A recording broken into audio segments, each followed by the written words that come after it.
Nations to participate in this meeting. It is so decided.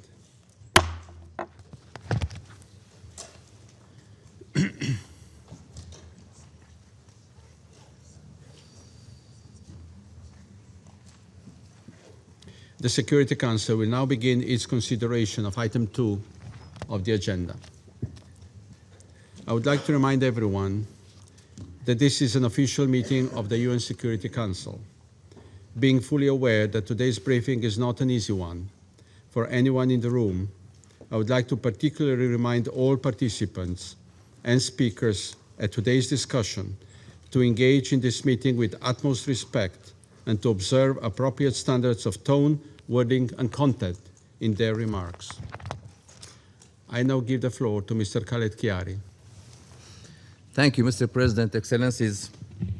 The United States military presence and operations in the Southern Caribbean off the coast of Venezuela have increased since this Council last discussed the situation on 10th of October, further heightening tensions between the two countries. The United States described its military deployment as part of a, quote, non-international armed conflict, and quote, against drug cartels and drug trafficking, invoking Article 51 of the Charter of the United Nations. President Donald Trump has stated that he is going to use the full power of the United States to take on and eradicate these drug cartels, no matter where they are operating from. The Venezuelan government, including its permanent representative, has described the measures by the United States as a serious threat to international peace and security. Most recently, in a letter dated 16 December and addressed to the President of the Security Council, the Minister of Foreign Affairs of Venezuela asserted that the United States is violating the principle prohibiting the threat or use of force in international relations. Mr. President, U.S. strikes on vessels alleged to be illegally carrying drugs in the Southern Caribbean Sea and the Eastern Pacific have continued. According to United States authorities, 105 individuals have been killed in these strikes since 2 September. Officials have stated that the strikes have taken place in international waters or in the Southcom area of responsibility. The exact locations of these incidents have not been disclosed. In a statement on 31st October, the High Commissioner for Human Rights said that the airstrikes by the United States of America on boats in the Caribbean and the Pacific, allegedly linked to drug trafficking, violate international human rights law. The High Commissioner added that countering illicit trafficking of drugs across international borders is, as has long been agreed among states, a law enforcement matter governed by the careful limits on lethal forces set out in international human rights law. He called for prompt, independent, and transparent investigations. Mr. President, in late November, President Nicolás Maduro and President Trump held a telephone conversation.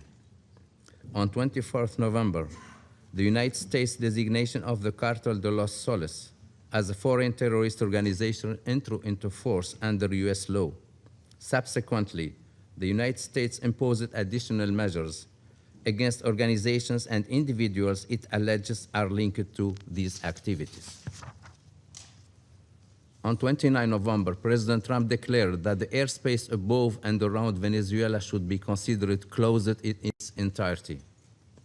This followed an alert issued by the U.S. Federal Aviation Administration a few days earlier, warning major airlines of a potentially hazardous situation when flying over Venezuela.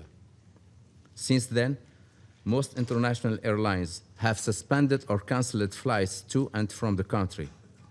Venezuelan authorities have described this as an attempt to impose an air blockade.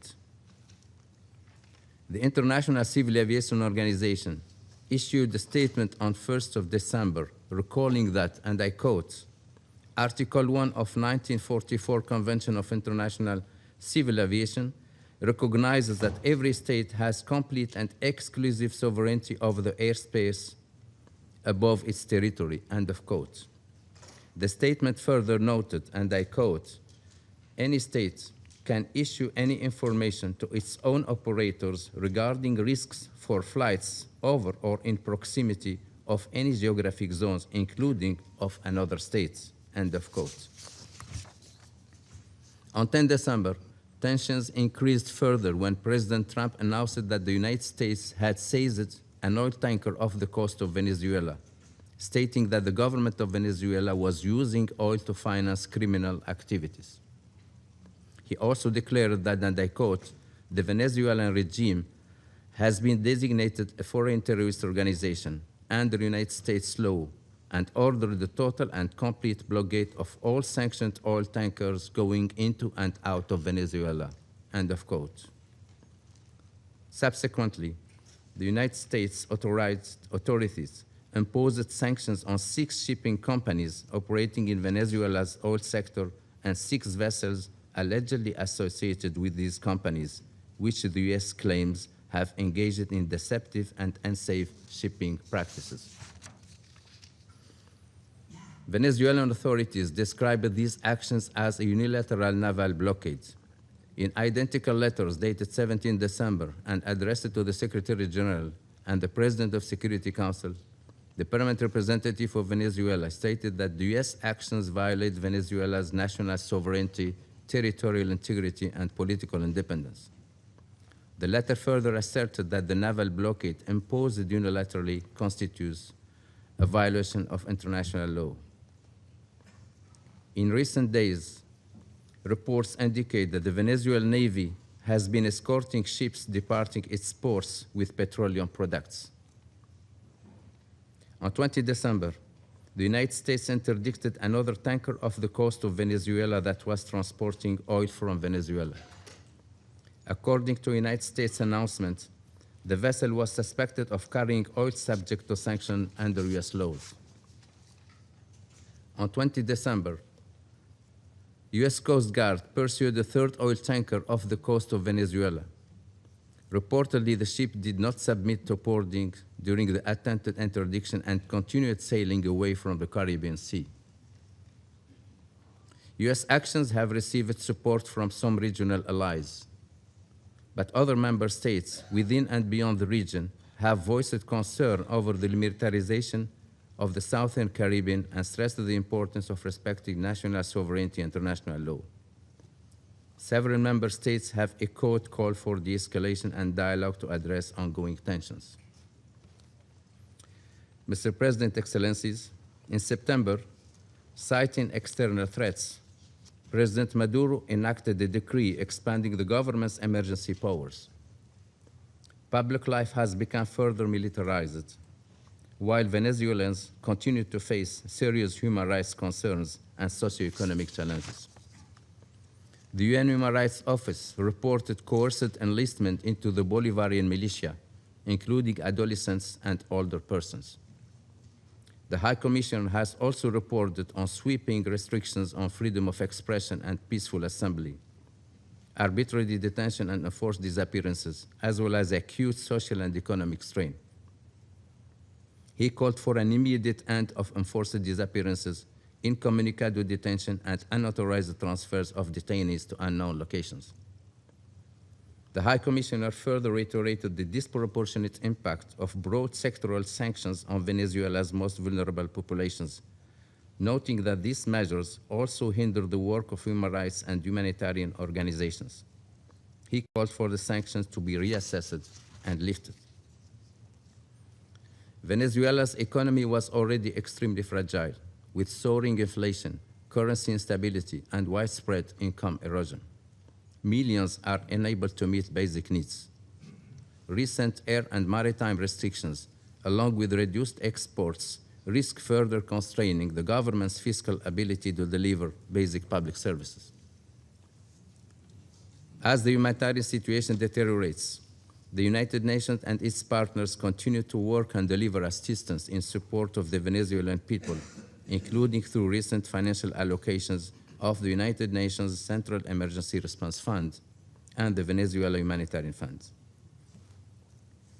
Mr. President, on 17 December, at his request, President Maduro held a telephone conversation with the Secretary General. The Secretary General reaffirmed the United Nations position on the need for member states to respect international law, particularly the United Nations Charter, exercise restraint, and de-escalate tensions to preserve regional stability. The Secretary General stands ready to support all efforts at diplomatic engagement, including the exercise of his good offices, if both parties so requested. He welcomes initiatives by member states, offers for mediation, and proposals for peaceful solutions. Dialogue is the only viable path toward lasting peace and preventing further instability and human suffering. Thank you, Mr. President. I thank Mr. Chiari for his briefing. I now give the floor to those council members who wish to make statements. I give the floor to the representative of the Russian Federation. Mr. President, we wish to thank Khalid Khiari for his briefing. For several months now, the entire world has had the opportunity to observe the way that the United States has been continuing to deliberately foment tensions around the friendly nation of Venezuela under the pretext of combating drug trafficking and the terrorist threat. Illegally destroying at the same time the civilian vessels in the Caribbean Sea. We, during the previous Security Council meeting, we all had an opportunity to see the fact that this artificial smoke screen is concealing the goal of U.S. military groups being shored up and the delivery of exerting tension on an independent state whose policy is not to the liking of Washington. It seems that the White House decided to remove from the mothballs the previously embraced practice of portraying combating terrorism as justification for blatant aggression and intervention in the affairs of sovereign states. And this time, the so-called foreign terrorist organization has been labeled as being the legitimate government of the Bolivarian Republic. Their attempts to convince us all of the mendacious view that decision of the U.S. authorities alone is enough in order to transform a sovereign state into a criminal enterprise, any acts of force against which can now be called a law enforcement operation and the defense of national interests. We see no point in delving on the absurd nature of the U.S. pseudo-legal methods, given how how significantly they fly in the face of international law and are inconsistent, especially given that in Washington themselves have sincerely recognized this. The statement of the U.S. President on the 16th of December does not need any additional interpretation. This is a direct claim on the natural wealth and the soil of another state, and an open, if not to state, flagrant bringing to bear of military, political, and economic pressure with the aim of changing an inconvenient regime. The United States is already shoring up their practices with attacks of open piracy with the aim of seizing sovereign natural resources, which we all saw compellingly taking place in recent weeks. We firmly condemn the seizure by U.S. troops of petroleum tankers and the effective imposition of a blockade on Venezuela.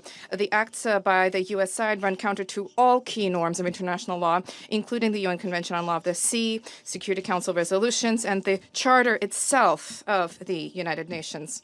Colleagues, the illegal U.S. blockade on the coast of Venezuela is the most clear and absolutely real act of aggression. And the responsibility of Washington is also evident for the catastrophic consequences of such cowboy-like conduct for the residents of the country, which is now blockaded. Unfortunately, we have every reason to believe that these are not one-off acts by the U.S. vis-a-vis Venezuela. This intervention, which is unfolding, can become a template for future acts of force against Latin American states in accordance with the so-called Trump corollary and the Monroe Doctrine, which was enshrined in the recently published U.S. national security policy. And this is a clear message for all countries in the region who are striving to conduct a sovereign policy and to independently determine their own economic, political, and cultural system. In Washington, they are ready to respect your independence and take your interests into account only if you are willing to tailor them to the interests of the United States and to conduct a policy which is convenient to and beneficial to them. As soon as you attempted to try to benefit your own people, then then you would be treated the same way that Venezuela is being treated. So don't ask for whom the bell tolls. The bell tolls for you. We reaffirm our solidarity with the Venezuelan people as they face the trials before them. We support the policy of the government of Mr. Maduro, which is geared towards the protection of the national interests and sovereignty of the homeland. We believe that all of those for whom international law is not mere noise have an obligation to stand with Venezuela. We note that Caracas has consistently demonstrated a willingness to engage in dialogue, to cooperate with Washington, both in terms of effectively coordinating acts for countering narcotics trafficking, as well as to combat real, not imagined terrorism. By all accounts, support for a peaceful means of settling dispute and multilateral cooperation in these areas are something which are being advocated by all countries in the region, and yet for some reason for Washington, this is falling on deaf ears, and they are obstinately embracing their policy of destruction, which is fraught with grave consequences for the region and the world as a whole. We regret the fact that the new U.S. administration, which has been sober and pragmatic in its approach when it comes to other crisis situations, when it comes to Venezuela, it remains mired in approaches which itself actively criticizes. We trust that common sense will indeed prevail and that Washington will manage in time to halt, to prevent a fatal error which inevitably will undermine long-term U.S. national interests. The full-fledged armed conflict in Latin America, which remains for now a zone of peace, is the last thing that humankind needs right now. Humankind to whom President Trump promised an end to conflict. For now, unfortunately, the situation is not improving, and the United States, alas, continues to sow chaos in the Western Hemisphere, largely annihilating the benefits of the initiatives undertaken by the new U.S. leader and casting doubt on his sincere intentions in the global context. Thank you. I thank the representative of the Russian Federation for the statement, and I give the floor to the representative of China.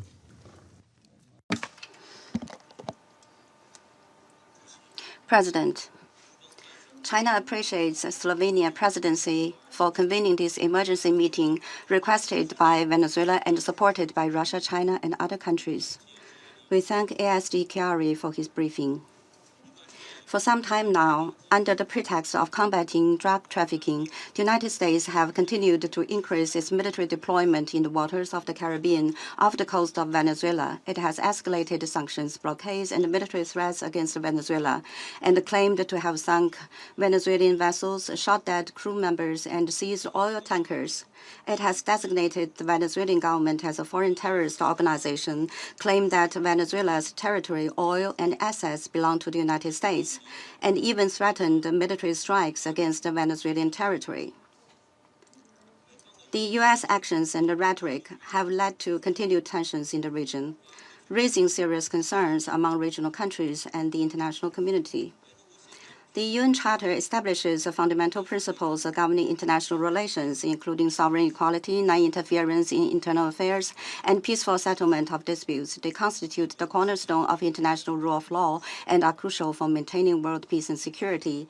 The U.S. actions seriously infringe upon other countries' sovereignty, security, and legitimate rights and interests, gravely violate the UN Charter and the international law, and threaten peace and security in Latin America and the Caribbean. More and more countries in the region and beyond have voiced grave concern about and strong condemnation of the U.S. actions. We note that Secretary General Guterres has clearly stated the need for all countries to respect international law and the UN Charter, exercise restraint, and de-escalate tensions to preserve regional stability, and his readiness to play a mediation role to this end. China attaches importance to President Maduro's recent open letter. As an independent sovereign state, Venezuela has the right to independently develop mutually beneficial cooperation with other countries and defend its legitimate rights and interests, which should be respected and supported by the international community. China opposes all acts of unilateralism and bullying and supports all countries in defending their sovereignty and national dignity. We stand against any move that violates the purposes and principles of the UN Charter and infringes upon other countries' sovereignty and security, against the threat or use of force in international relations, against external interference in Venezuela's internal affairs under any pretext, and against illicit unilateral sanctions and long-arm jurisdiction that have no basis in international law or authorization by the Security Council. We call on the United States to heed the just call of the international community, immediately halt relevant actions, and avoid further escalation of tensions. We urge the United States to uphold the navigation safety of regional countries and the freedom and rights they enjoy under international law, to conduct normal law enforcement and judicial cooperation under bilateral and multilateral legal frameworks, to lift illicit unilateral sanctions, and to do more to promote peace, stability, and development in Latin America and the Caribbean. President, Latin America and the Caribbean constitute an important part of the Global South and are a vital force in maintaining world peace and stability and promoting global development and prosperity. China recently released its third policy paper on Latin America and the Caribbean, in which it reaffirms its support for the proclamation of Latin America and the Caribbean as a zone of peace and the declaration of member states of the Agency for the Prohibition of Nuclear Weapons in Latin America and the Caribbean. This fully demonstrates the high importance attached to and support for the region. China stands ready to work with countries in the region to strengthen solidarity and cooperation, uphold fairness and justice, and jointly safeguard peace and stability in Latin America and the Caribbean.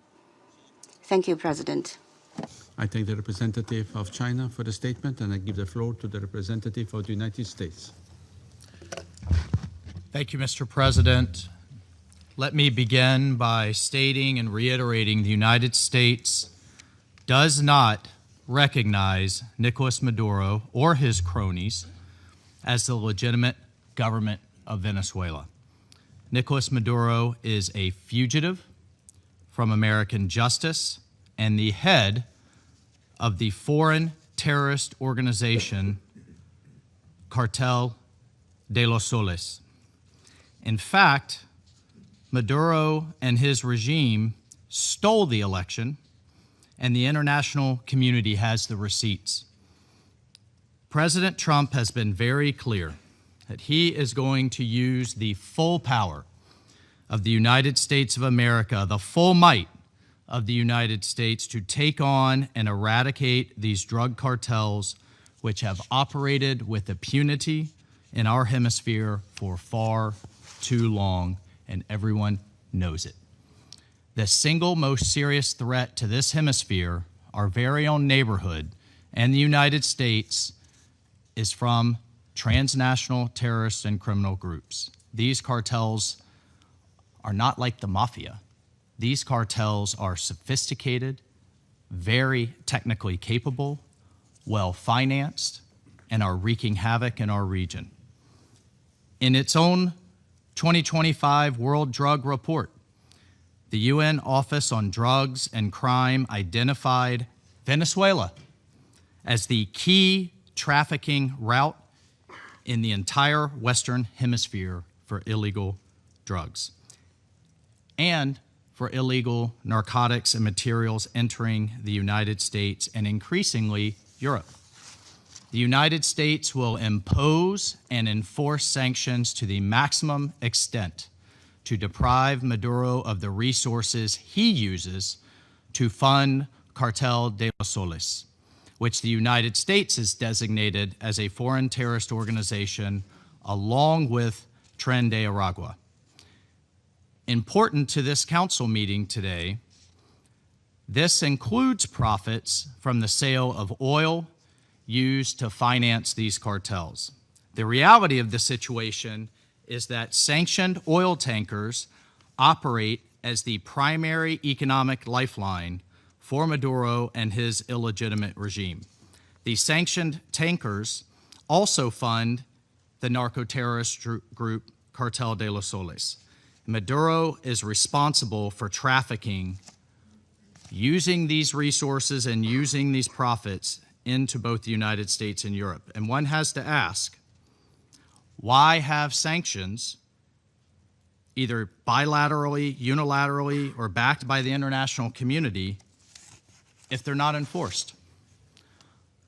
Well, the United States under President Trump is enforcing them in international waters. Otherwise, they are just empty words. Further, Not only does Maduro's illegitimate regime openly cooperate and fund terrorist and criminal organizations, but it invites terrorist groups like Hezbollah, like the Iranian regime, militias like the ELN and FARC dissidents to operate openly within their territory, unimpeded and unencumbered. Maduro's ability to sell Venezuela's oil enables his fraudulent claim to power and his narco-terrorist activities. The people of Venezuela, frankly, deserve better. These people who have suffered under Maduro's socialist dictatorship.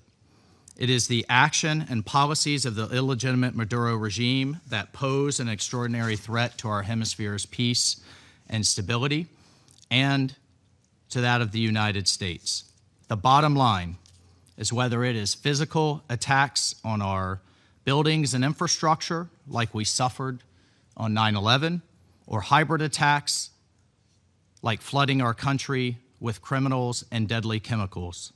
The United States will do everything in our considerable power to protect our hemisphere, our borders, and the American people.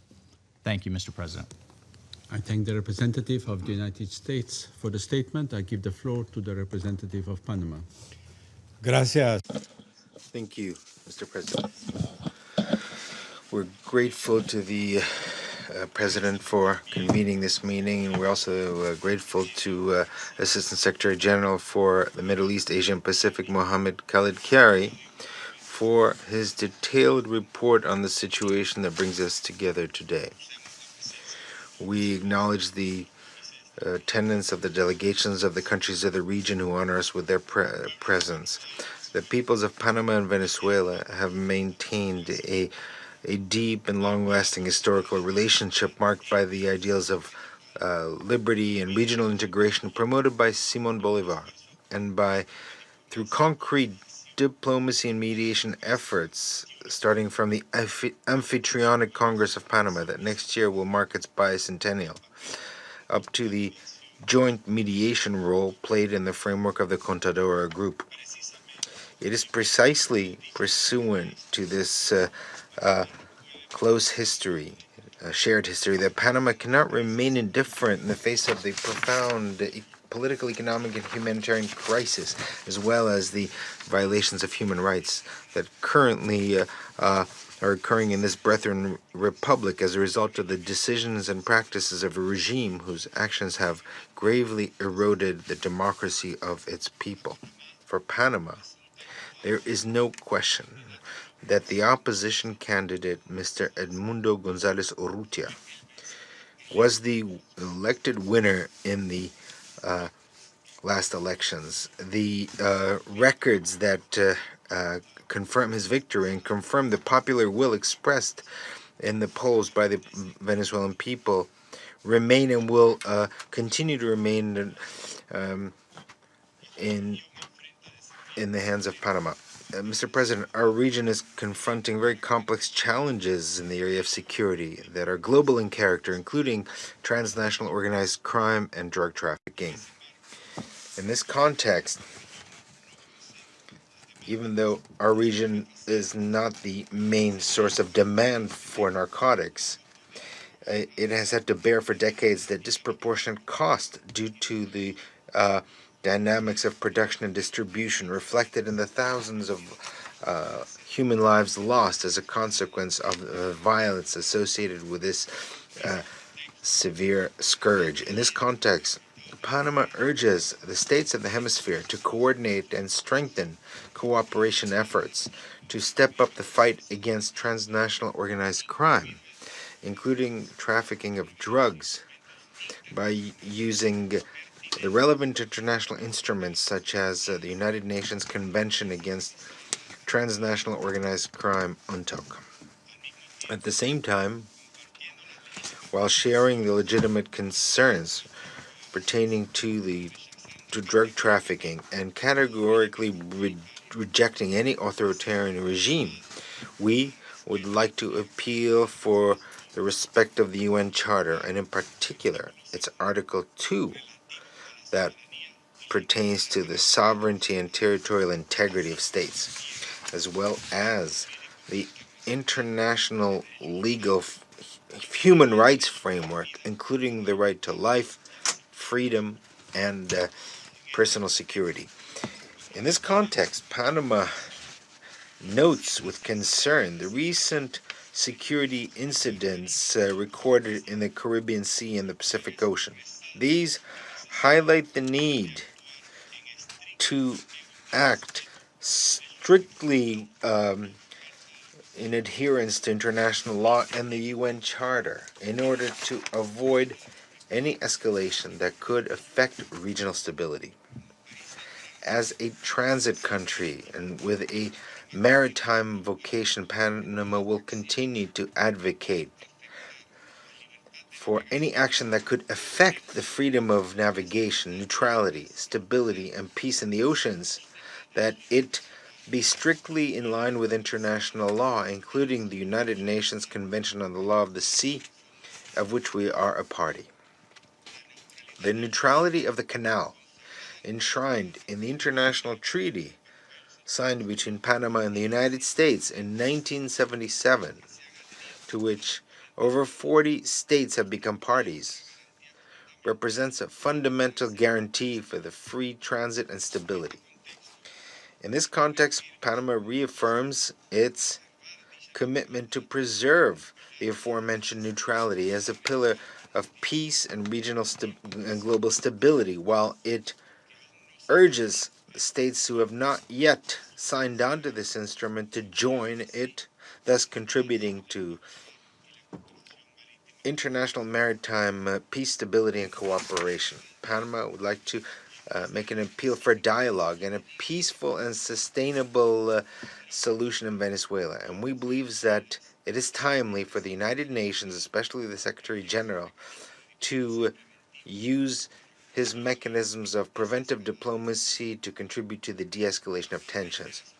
Panama reiterates its clear and unshakable position in defense of the United Nations Charter and multilateralism as indispensable instruments to preserve regional peace and stability.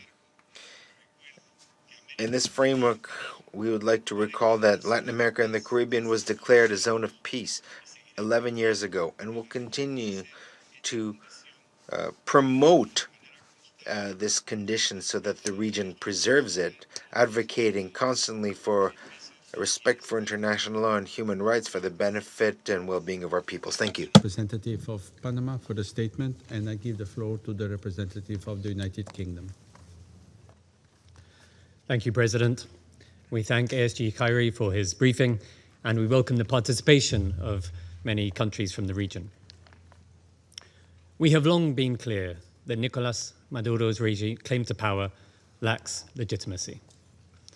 Venezuela's National Electoral Council has still failed to publish the full results of the July 2024 presidential elections after 18 months. Independent domestic and international reports observed significant irregularities and a lack of transparency. Meanwhile, political freedoms in Venezuela remain severely restricted. The human rights situation continues to deteriorate. Its political and judicial systems continue to erode. We remain deeply concerned about ongoing repression in Venezuela and the everyday struggles of Venezuelans. This includes extreme levels of poverty and failing basic services, which are precipitating a displacement crisis affecting the whole region. The United Kingdom stands firmly with the people of Venezuela in their pursuit of a democratic future. The voices of all Venezuelans need to be heard. They deserve a government which reflects their will at the ballot box. We will continue to work to achieve a peaceful, negotiated transition in Venezuela which ensures that the will of all Venezuelans is respected. As we said in October, drug trafficking and organized crime continue to endanger communities across the globe, undermining stability and putting our shared security at risk. We will continue to work with partners in Latin America and elsewhere to tackle this issue and address challenges. President, The United Kingdom reaffirms its unwavering commitment to the principles enshrined in the United Nations Charter. We believe these foundations are essential for maintaining global peace, security, and the rule of law. The UN Convention on the Law of the Sea is the cornerstone of international law on ocean-related issues. The United Kingdom will always support international law and the upholding of it. We continue to monitor this situation closely. Thank you. I thank the representative of the United Kingdom for the statement, and I give the floor to the representative of Sierra Leone. Thank you, Mr. President.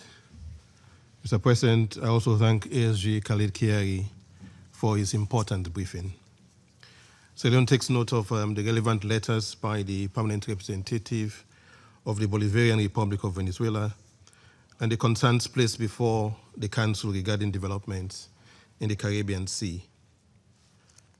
Throughout our current tenure on this Council, Sierra Leone has sought to support peacemaking, dialogue, and a steady commitment to international law. We do so mindful that, as we've commemorated the 80th anniversary of the United Nations and the signing of its charter, a deliberate choice was made in 1945 to opt for collective security instead of balance of power or hegemonic security. The latter doctrines failed to stop the two world wars. 80 years on, this collective security scheme, premised on international law, is under tremendous strain. The system can only remain as strong and effective as we share adherence to its principles, especially the sovereign equality of states, the peaceful settlement of dispute, and the prohibition on the threat or use of force. As we approach the end of our United Nations Security Council tenure, we've sought to defend the very principles all 193 member states have agreed to uphold. In that spirit, my delegation would offer the following observations. First, Sierra Leone recalls the importance attached by states of Latin America and the Caribbean to maintaining the Caribbean as a zone of peace. This approach reflects a preference for restraint and for resolving differences through dialogue. We recall the position of CARICOM heads of state and government, who reaffirm maintaining the Caribbean as a zone of peace and emphasize dialogue and engagement towards the peaceful settlement of dispute. We therefore encourage all concerned to keep this regional aspiration in view and to avoid steps that will heighten tensions or create misunderstanding or miscalculations. Second, Sierra Leone recalls and reaffirms the principle of permanent sovereignty of state over their natural resources. This is a well-established principle of international law that supports sovereign equality and development. It also reinforces that any disagreement relating to resources, economic measures, or associated activities should be addressed through the lawful and peaceful means, including appropriate dialogue and cooperation, as well as other methods of peaceful settlement of dispute rather than through coercion or force. Third, and most importantly, Sierra Leone underscores that the United Nations Charter provides the guiding legal framework for current interstate relations. Article 2, Paragraph 4 obliges all states to refrain from the threat or use of force against the territorial integrity or political independence of any state.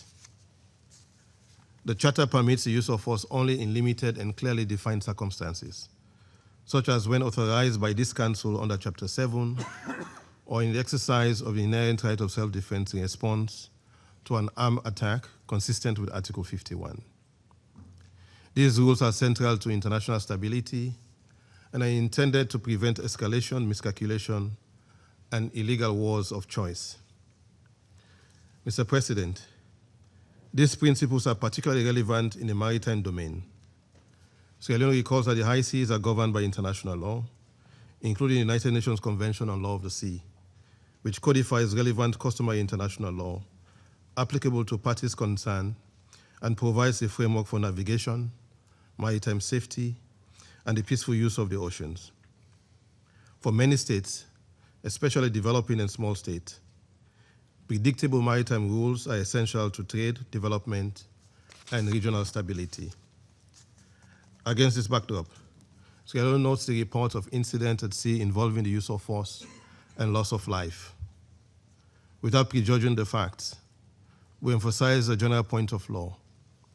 When states respond to transnational challenges, whether illicit trafficking, organized crime, or terrorism, those responses must remain consistent with the Charter and other applicable rules of international law, including relevant maritime rules and international human rights law. In that regard, Sierra Leone also recalls that outside a situation of armed conflict, the use of lethal force is subject to strict constraint under international human rights law, including the protection of the right to life. As a general principle, operations of a law enforcement character should seek, wherever feasible, to intercept and bring suspects to justice through due process. Reports that suggest loss of life in circumstances that may not meet the strict requirement of necessity and proportionality understandably raises serious legal questions and underscore the importance of credible clarifications. Sierra Leone further notes the value of legal clarity and consistency in public explanations for any use of force. Clarity about the legal basis for action, whether under the Charter, the law of the sea, or other applicable rules, can help reduce misunderstanding, miscalculation, avoid escalation, and strengthen confidence in the international law-based system. Mr. President, having expressed our observations, Sierra Leone's primary appeal today is for calm, restraint, and diplomacy.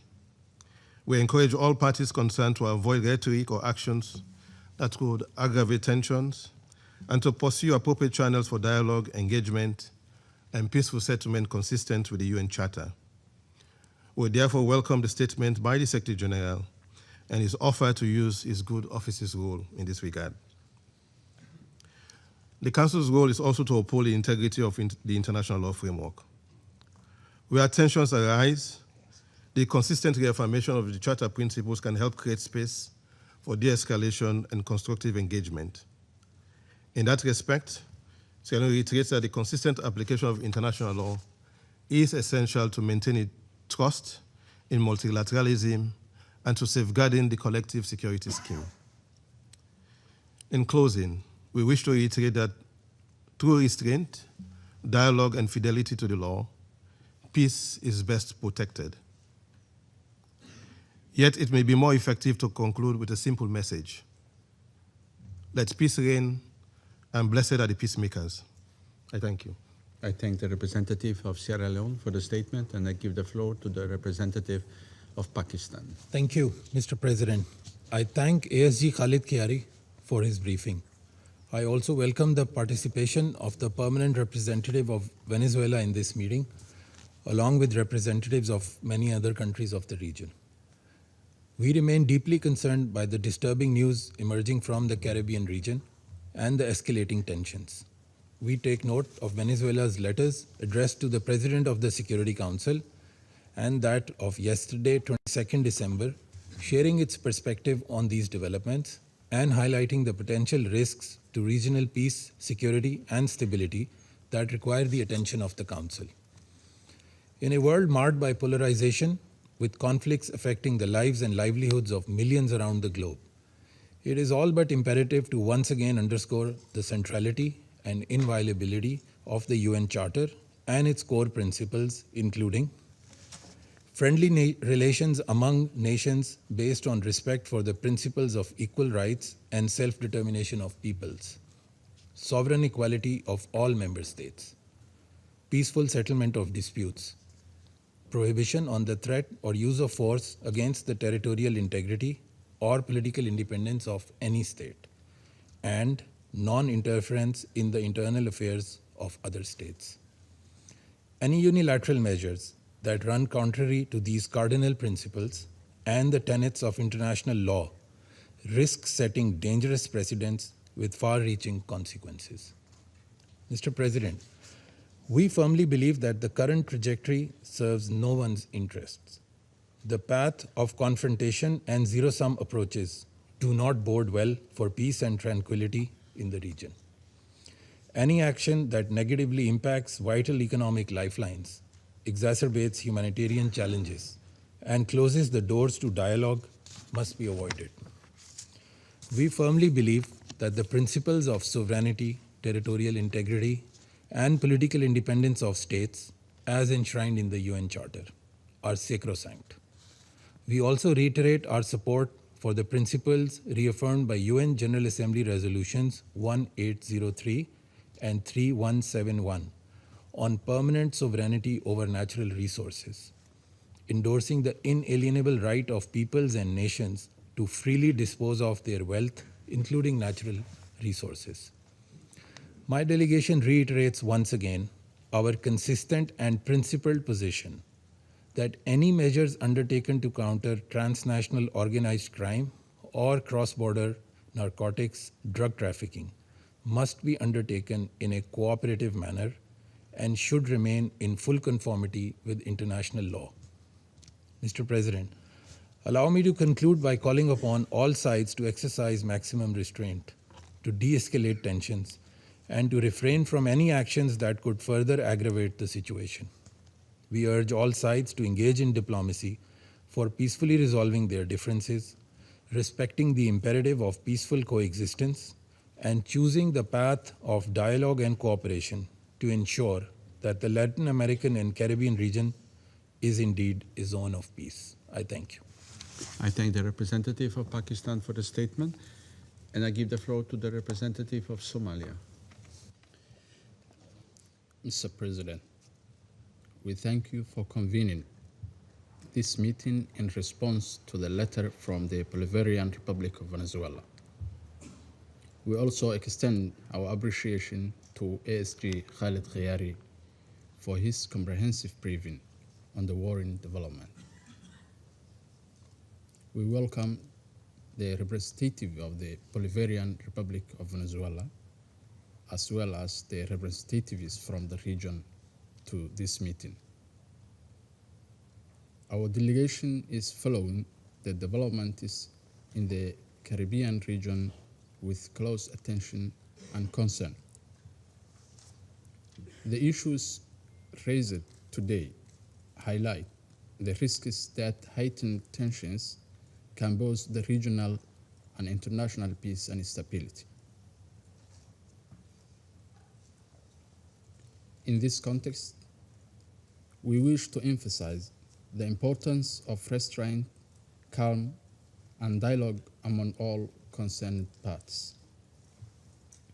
It's essential that every effort be made to avoid actions or rhetoric that could further escalate the situation. We encourage all parties to use diplomatic channels and established international mechanisms to address all concerns. We reiterate that upholding the principles of the United Nations Charter, particularly the peaceful resolution of disputes, remains fundamental to preserving stability in the region and beyond. At this delicate juncture, we urge all stakeholders to act with caution and responsibility. We affirm our readiness to support any efforts aimed at the escalation and mutual understanding. I thank you. I thank the representative of Somalia for the statement. I give the floor to the representative of Greece. Thank you, Mr. President. I would like to thank ASG Khiari for his briefing, and I also welcome the participation of many countries of the region in the meeting. Greece continues to follow developments in the Caribbean region closely and is concerned by the further escalation of tensions. We join the Secretary General in advocating for de-escalation, the exercise of maximum restraint and respect for international law, particularly the United Nations Charter. I would like to make 3 points, Mr. President. First, we call for the peaceful resolution of any disputes through dialogue and diplomacy. In any case, adherence to international humanitarian law and the protection of civilians remains vital. Second, we caution against an escalation that would also pose a threat to maritime security in the Caribbean and could have repercussions for the wider regional stability. In this context, upholding the law of the sea, specifically the United Nations Convention on the Law of the Sea, remains of paramount importance. Third, we fully support the region's effort to combat drug trafficking and fight organized crime, which may constitute serious threats to regional and international security. Those activities should ideally be pursued through law enforcement and judicial cooperation channels with a view to disrupting criminal organizations and dismantling their business models. In conclusion, Mr. President, Greece stands ready to support all bilateral, regional, and international efforts for a de-escalation in the region through dialogue and diplomacy in line with international law and international humanitarian law. I thank you. I thank the representative of Greece for the statement. I give the floor to the representative of Guyana. Thank you, Mr. President.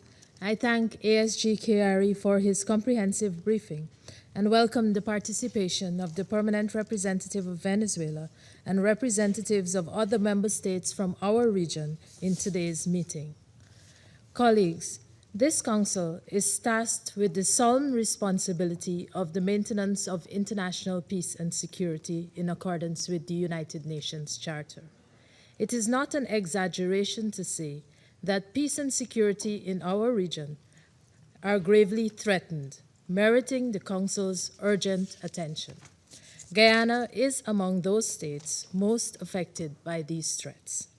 In defiance of international law, including the express orders of the International Court of Justice, Venezuela has, by presidential decree and legislative enactment, purported to unlawfully annex more than 2/3 of Guyana's sovereign territory.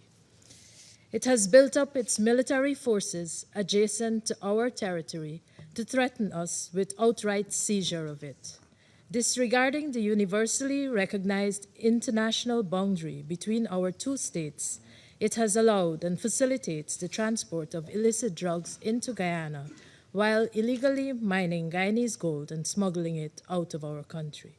Mr. President, the trafficking of illicit drugs in particular has for too long been a scourge on our region, driving crime and violence and undermining the rule of law by weakening state institutions, fueling corruption, financing conflict and terrorism, and threatening national and regional security. There has been a consistent but thus far unsuccessful effort by leaders in our region to disrupt the criminal networks, some of them state sanctions, that fuel this cycle of destruction. Meanwhile, the threat to our security has grown more urgent and more acute. We cannot put off any longer the decisive action that is required to address it. But none of us can hope to accomplish this acting alone. As such, we once again stress, as we did on 10th October, that supporting and strengthening collaboration with our international partners, especially those in South, Central, and North America and the Caribbean, is both essential and urgent. We must act collectively in a manner that preserves the stability of our region, long recognized as a zone of peace, and which enhances the safety and security of our peoples. The ambition to pursue healthy, safe, and prosperous lives for all our peoples can only be realized in an environment of sustained peace and stability. This requires cooperation and collective action among all states committed to these ends. Guyana is fully committed to such partnerships and pledges its utmost support. I thank you. I thank the representative of Guyana for the statement, and I give the floor to the representative of the Republic of Korea. Thank you, Mr. President. I thank ASG Chiari for his comprehensive briefing. The Republic of Korea is closely monitoring the recent development related to Venezuela and is attentive to the security concerns raised by the relevant parties. The need to address transnational organized crime, including drug trafficking, is an issue the international community cannot ignore. At the same time, respect for sovereignty, territorial integrity, as well as protection of civilians remain core values that the United Nations Charter seeks to uphold. In this regard, the Republic of Korea recognized the importance of efforts to counter international crime and the effective implementation of sanctions. Moreover, we believe it is equally important that such measures are carefully managed so they do not escalate into military tensions that could undermine peace and stability in the region. We firmly believe that transnational issues of this nature can best be addressed by taking cooperative approach by regional parties. The Republic of Korea appreciates that Latin America and the Caribbean has long demonstrated a strong commitment to multilateralism and peace, as reflected in the Treaty of Tlatelolco and the region's declaration as a zone of peace. In this spirit, we encourage strengthened regional cooperation and coordinated action to counter transnational organized crime in close partnership with relevant international and multilateral mechanisms. Mr. President, the Republic of Korea believes that upholding an international order and the collective security system grounded in the UN Charter is a responsibility we all share. To this end, the Republic of Korea remains committed to contributing constructively to ensuring that this matter is addressed with due caution and in a responsible manner in accordance with the principles of the UN Charter and international law. I thank you. I thank the representative of the Republic of Korea for the statement, and I give the floor to the representative of Algeria. Thank you, Mr. President.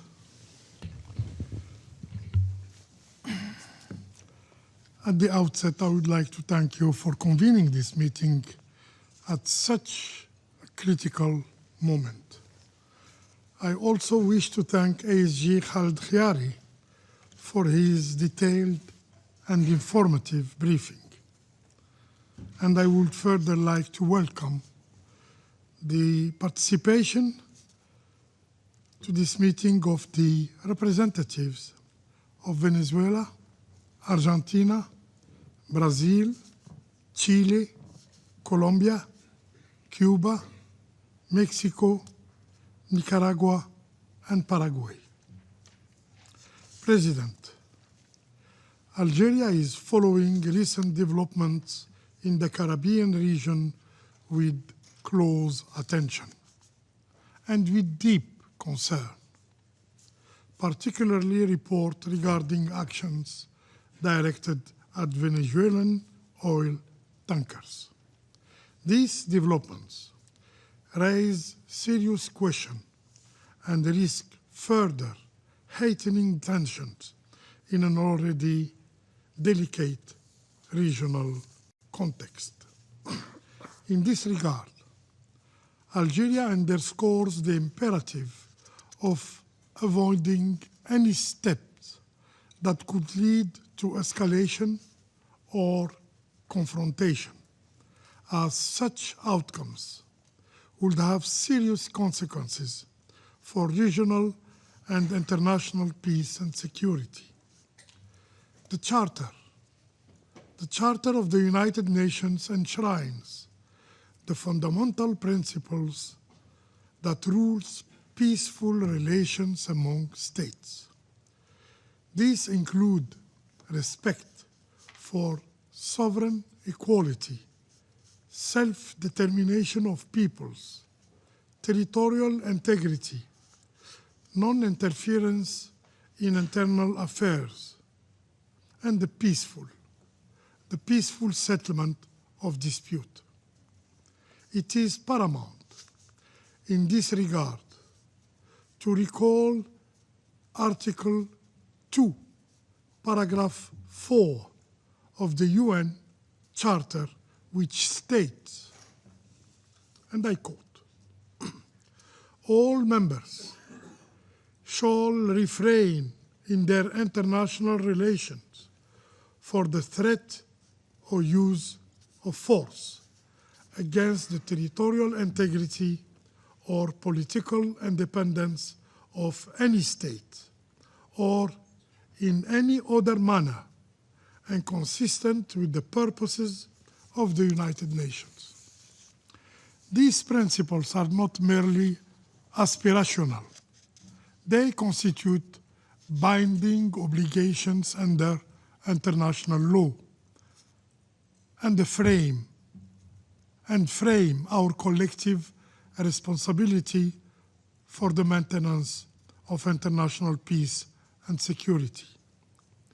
We call upon all the concerned actors to exercise restraint and to refrain from any actions or rhetoric that could further inflame tensions or deepen divisions. Dialogue and diplomacy remain the most effective and indeed the only means of resolving disagreement and preserving peace and stability in the region. Against the backdrop of this development, Algeria recalls the significance of maintaining Latin America and the Caribbean as a zone of peace, as proclaimed by the states of the region 11 years ago. This shared commitment should continue to guide conduct and relations among all parties. In this context, Algeria encourages regional organizations, including CARICOM and the Organization of American States, to play a constructive role in fostering an environment conducive to dialogue, supporting impartial mediation efforts, and avoiding actions that could aggravate tensions or further polarize the situation in Venezuela. President, the fight against drug trafficking and transnational organized crime constitutes a common challenge, particularly in Latin America and the Caribbean. Addressing this threat requires shared responsibility, as no state can confront it effectively in isolation. Effective response to these challenges must be grounded in international cooperation, in mutual respect, and in solidarity, rather than confrontation, polarization, or unilateral measures. In this regard, Algeria stresses that despite how legitimate are the efforts to combat drug trafficking and transnational organized crime, they must never derail from this objective. This is a global challenge that should foster unity and cooperation, not division among nations.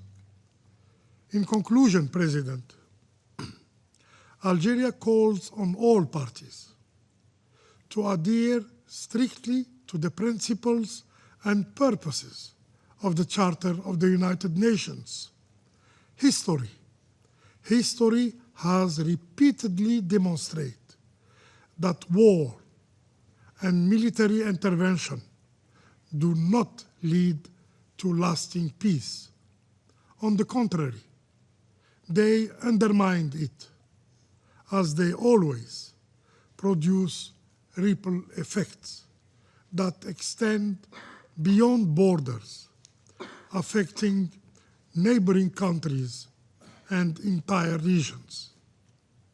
The only viable path forward to solve this issue lies in diplomacy, in cooperation, and in full respect of international law. I thank you. I thank the representative of Algeria for the statement, and I give the floor to the representative of Denmark. Thank you, Mr. President. And let me also thank Assistant Secretary General Chiari for his briefing and welcome the many representatives from the region to this meeting.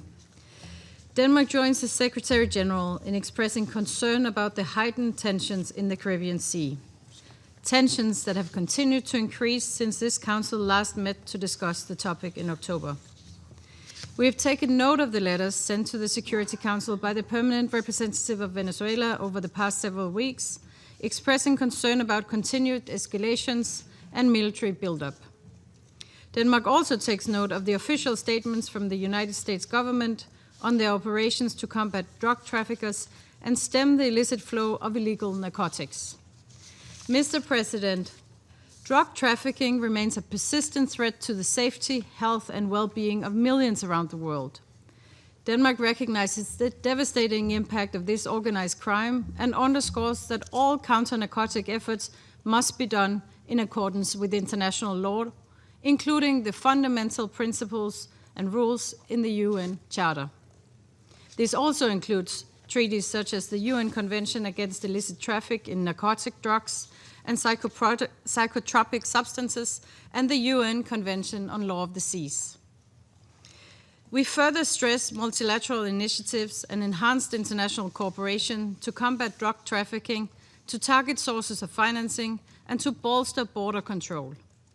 Regional mechanisms and cooperation remain important in the fight against transnational organized crime.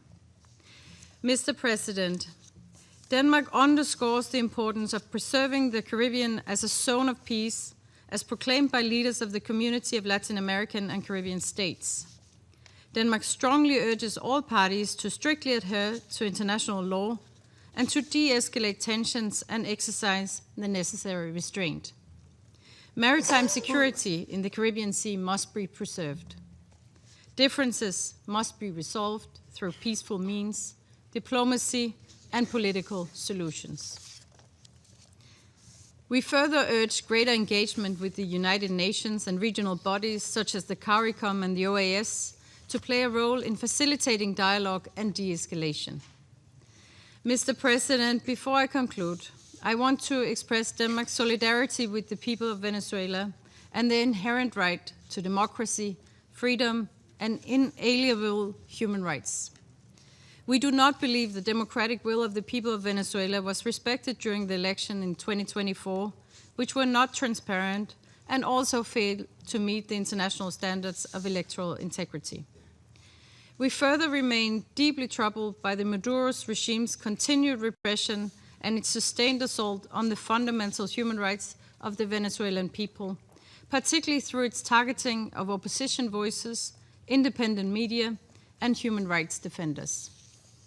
We recall that a UN fact-finding mission earlier this week reported that Venezuela's Bolivarian National Guard has committed serious human rights violations and crimes against humanity in Venezuela for more than a decade with full impunity.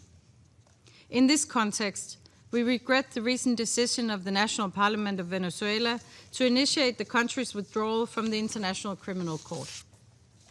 Denmark calls on the Venezuelan Authority to restore democratic institutions, political stability and human rights for the Venezuelan people. I thank you. I thank the representative of Denmark for the statement. I give the floor to the representative of France. Monsieur le Président.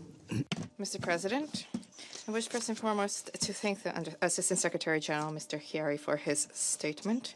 France has been closely monitoring the developments transpiring in the region, specifically in the wake of President Donald Trump's announcements related to Venezuelan airspace and the naval blockade against oil tankers under sanction which are entering and exiting Venezuela. We call for avoidance of all escalation that may threaten peace and security in the region and beyond. As always, we recall our commitment to respect for international law, and in particular, the Charter of the United Nations. The principles of sovereignty and territorial integrity of states must be upheld.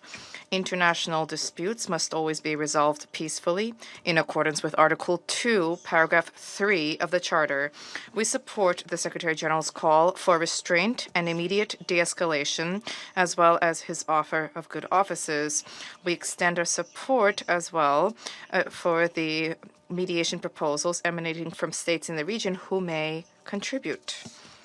President, combating narcotics trafficking needs to be done in accordance with international law, in particular the Charter of the United Nations Convention on the Law of the Sea, and various international conventions on drug control, specifically the United Nations Convention against illicit trafficking in narcotic drugs and psychotropic substances dating 1988, which sets out the relevant framework of action against illicit trafficking at sea, vis-a-vis the Respect for the Montego Bay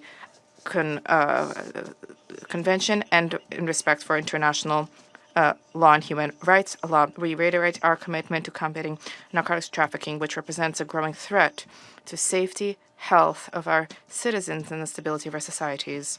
To that end, we have beefed up our judicial and police-related means as these bodies are working to enhance cooperation among states of origin, transit, and springboard states. This cooperation is bearing fruit, as has been reflected recently with our contribution to the disbanding by the Panamanian authorities of a significant drug trafficking network with the destination of various European countries, including France, at the international airport, Panama Tocumen Airport.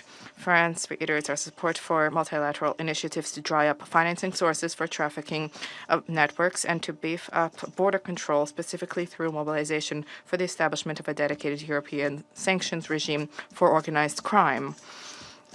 To conclude, we wish to recall our solidarity with the Venezuelan people as they grapple with the political crisis. A dialogue in bringing in all stakeholders is necessary to restore stability in the country. Thank you. I thank the representative of France for the statement. I shall now make a statement in my capacity as the representative of Slovenia. I want to thank Assistant Secretary General Chiari for his briefing. Colleagues, Slovenia remains gravely concerned about the current tensions in the Caribbean region, which have intensified since the Council last discussed the situation. Steps involving an increased military presence carry a serious risk of an unintentional escalation and must be avoided to ensure that the Southern Caribbean does not become a theater of confrontation. We reaffirm our position on the obligation of all member states, large and small, to respect international law, particularly the Charter of the United Nations. Principles of sovereignty, territorial integrity, and independence form the cornerstone of the collective security framework and must be respected, not only when one feels threatened.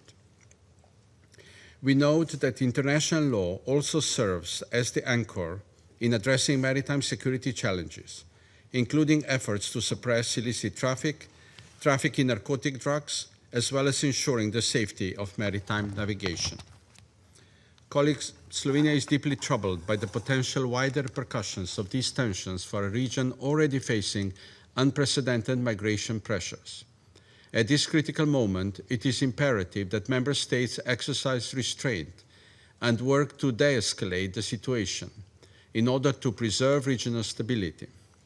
Measures typically reserved for wartime undermine Latin America and the Caribbean as a zone of peace and should be avoided to the fullest extent possible. On the other hand, we remain deeply alarmed by the persistent humanitarian and human rights challenges confronting the Venezuelan people, as reported by High Commissioner for Human Rights, as well as today by Assistant Secretary General Chiari. Against a backdrop of worsening economic and social hardship, restrictions on political and civic space continue to intensify.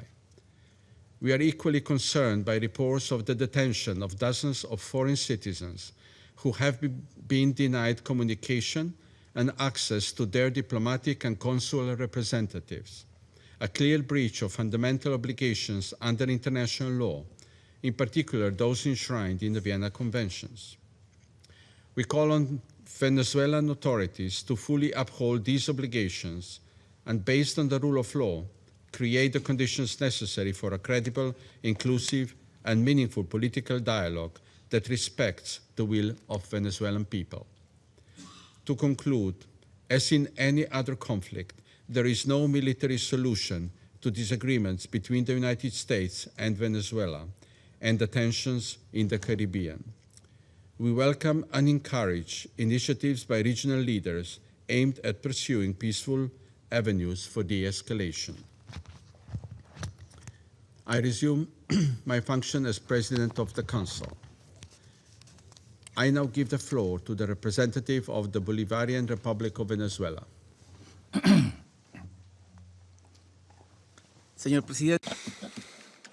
Mr. President, one of the countries sitting at this table has publicly stated that it wants to annex our country. On the 16th of December, its president demanded that we immediately hand over our land, our oil, and our minerals because they supposedly belong to them. He said that if we did not comply with his ultimatum, he would unleash the fury of the greatest navy in history on our country. Mr. President, we are in the presence of a power that acts outside of international law, demanding that Venezuelans vacate our country and hand over our Orinoco River, our Lake Maracaibo, our Margarita Island, our beaches, rivers, plains, and mountains. Otherwise, he will carry out an armed attack, which he has been announcing for weeks. This is the greatest extortion known in our history. A gigantic crime of aggression in progress, beyond all rational parameters, all legal logic, all historical precedent. But it's not just about Venezuela. The ambition is continental. The U.S. government has expressed this in its national security strategy, which states that the future of the continent belongs to them, with the enactment of the Monroe Doctrine in the 21st century now aggravated by the Trump corollary. Our liberator Simón Bolívar warned of this more than 200 years ago when he said, and I quote, that the United States seemed to be destined by Providence to plague Latin America with misery in the name of liberty. End of quote. We want to alert the world. Venezuela is only the first target of a larger plan. The U.S. government wants us to be divided so it can conquer us piece by piece. The United States, which was an indispensable country in the construction of the United Nations and in the drafting of its founding charter, has today become an actor that seeks to impose itself on the fundamental rights of all states in the Western Hemisphere, even at the cost of destroying the UN. We have requested this meeting, aware that the U.S. government will not allow this body to adopt a decision that would put a stop to its sinister plan. The world should know that last November, the U.S. government was the only one that prevented an agreement in the Security Council to condemn attacks against civilians on the high seas and to call for détente, dialogue, and diplomacy. The U.S. government is preventing the Security Council from fulfilling its mandate.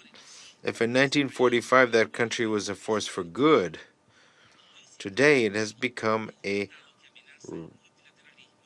state that threatens international law and peace and security. The world must know that the threat is not Venezuela. The threat is the current U.S. government. Mr. President, the murders in the Caribbean Sea and the Pacific Ocean carried out by the U.S. government of the last few months are the first evidence of its plan to impose its power in the region in flagrant violation of international law and human rights. There have been more than 29 attacks resulting in more than 101 victims, non-combatant civilians, in the absence of armed conflict, who were coldly murdered, violating their right to the presumption of innocence and due process. Let it be clear once and for all that there is no war in the Caribbean. There is no international armed conflict, nor is there a non-international one, which is why it is absurd for the U.S. government to seek to justify its actions by applying the rules of war.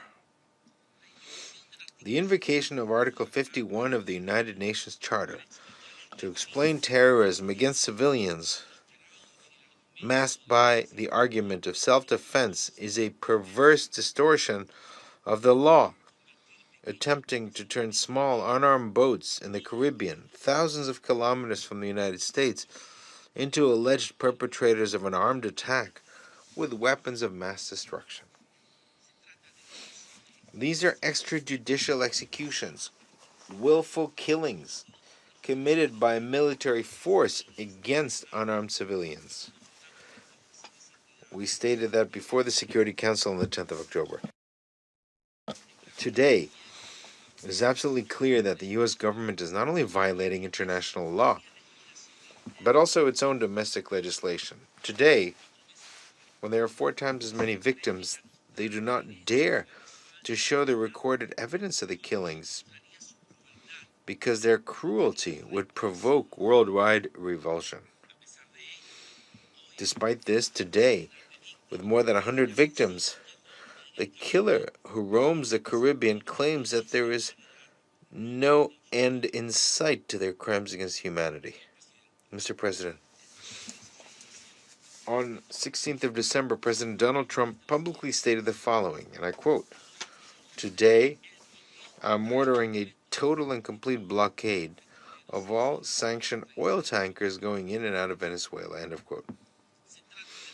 This is a confession of a crime, specifically a crime of aggression, with which the President of the United States intends to turn back the clock of history 200 years to impose a colony on Venezuela. On 10th of December, meanwhile, U.S. military units violently assaulted a vessel engaged in lawful international trade in international waters in the Caribbean. They subdued and kidnapped the entire crew and illegally seized the cargo of Venezuelan oil, which was part of a legitimate and regular commercial operation. It was a robbery carried out by military force, which sets an extremely serious precedent for the safety of navigation and international trade. The illegal use of state force to carry out theft on the high seas is worse than piracy,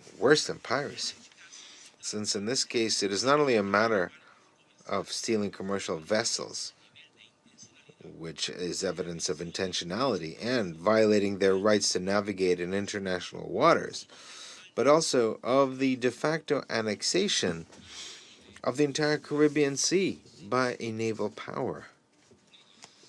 In doing so, in addition to violating Venezuela's inalienable right to trade legally with the world, it seeks to deny all countries the right to trade with Venezuela.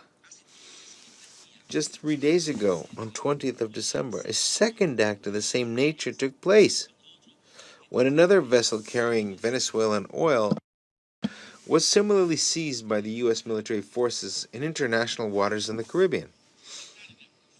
The cargo was stolen, and the crew has been kidnapped. Immediately afterwards, Secretary of War Pete Hegseth indicated that such criminal operations would continue, while President Trump declared that he would keep the stolen cargo. So I'd like to ask, what right does the United States government has to appropriate, to date, almost 4 million barrels of Venezuelan oil? This alleged naval blockade is essentially a military act aimed at laying siege to the Venezuelan nation, degrading its economic and military apparatus, weakening its social and political cohesion, and causing internal chaos to facilitate aggression by external forces. That is, it's an armed attack. This has been stated by President Trump himself, who is also violating the right to existence of the entire Venezuelan people, by deliberately denying them the essential means for their subsistence.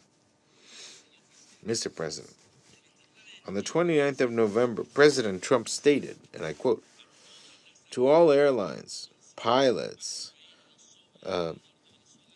please consider the airspace over and around Venezuela as completely closed," end of quote.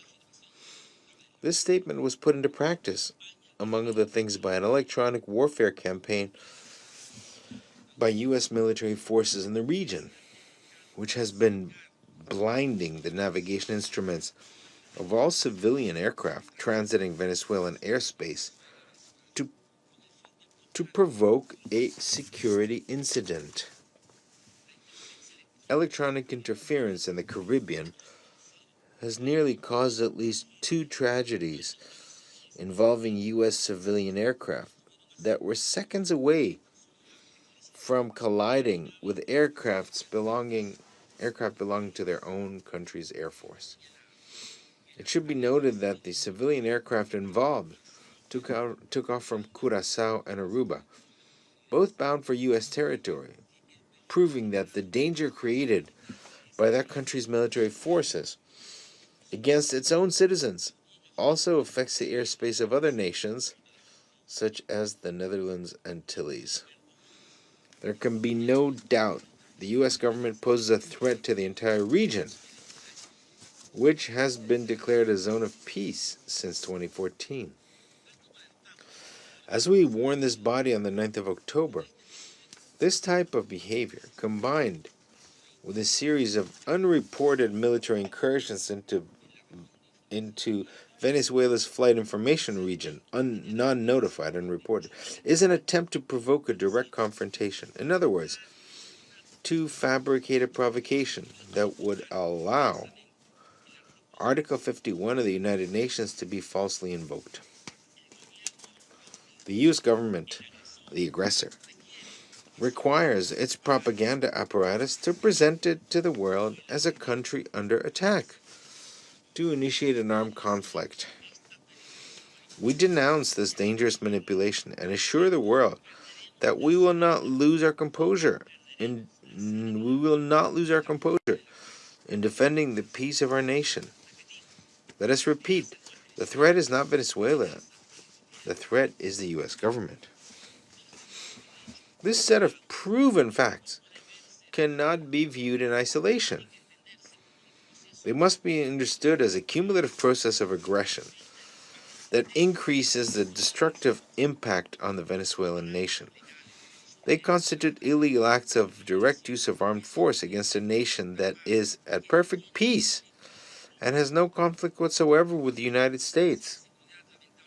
Unfortunately, the Security Council could miss an opportunity to stop the criminal plans of the U.S. government due to the abusive way in which the U.S. government exercises its power in this body.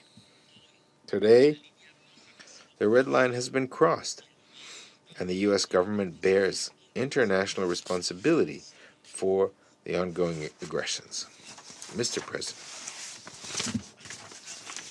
we are facing a massive violation of the entire international legal architecture. It is a grotesque offense that violates every civilizational norm.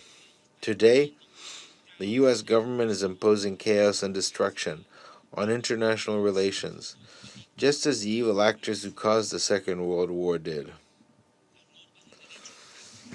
The peremptory norms of international law, jus cogens, which are universally accepted and form a part of humanity's cultural heritage, are being ignored by the U.S. government, including the prohibition of aggression, the prohibition of crimes against humanity, and the right to self-determination.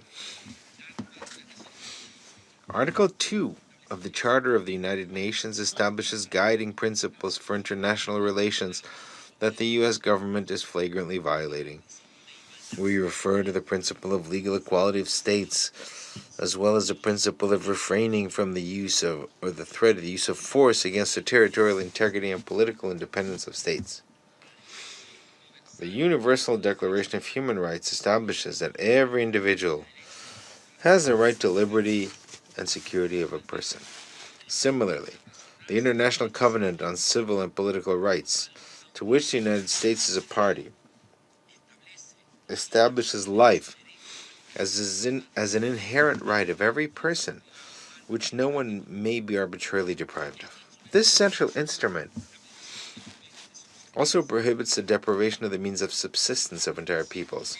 The Geneva Convention on the High Seas, to which the United States is also a party, establishes not only the right to freedom of navigation, but also that no state shall legitimately claim sovereignty over any part of the high seas, as these are open to all nations.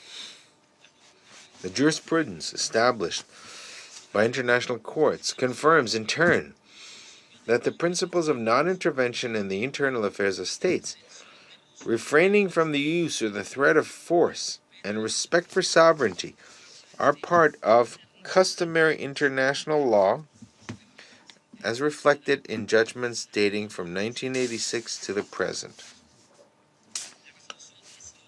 General Assembly 1803 on the permanent sovereignty over natural resources establishes that the violation of such rights is contrary to the spirit and principles enshrined in the UN Charter.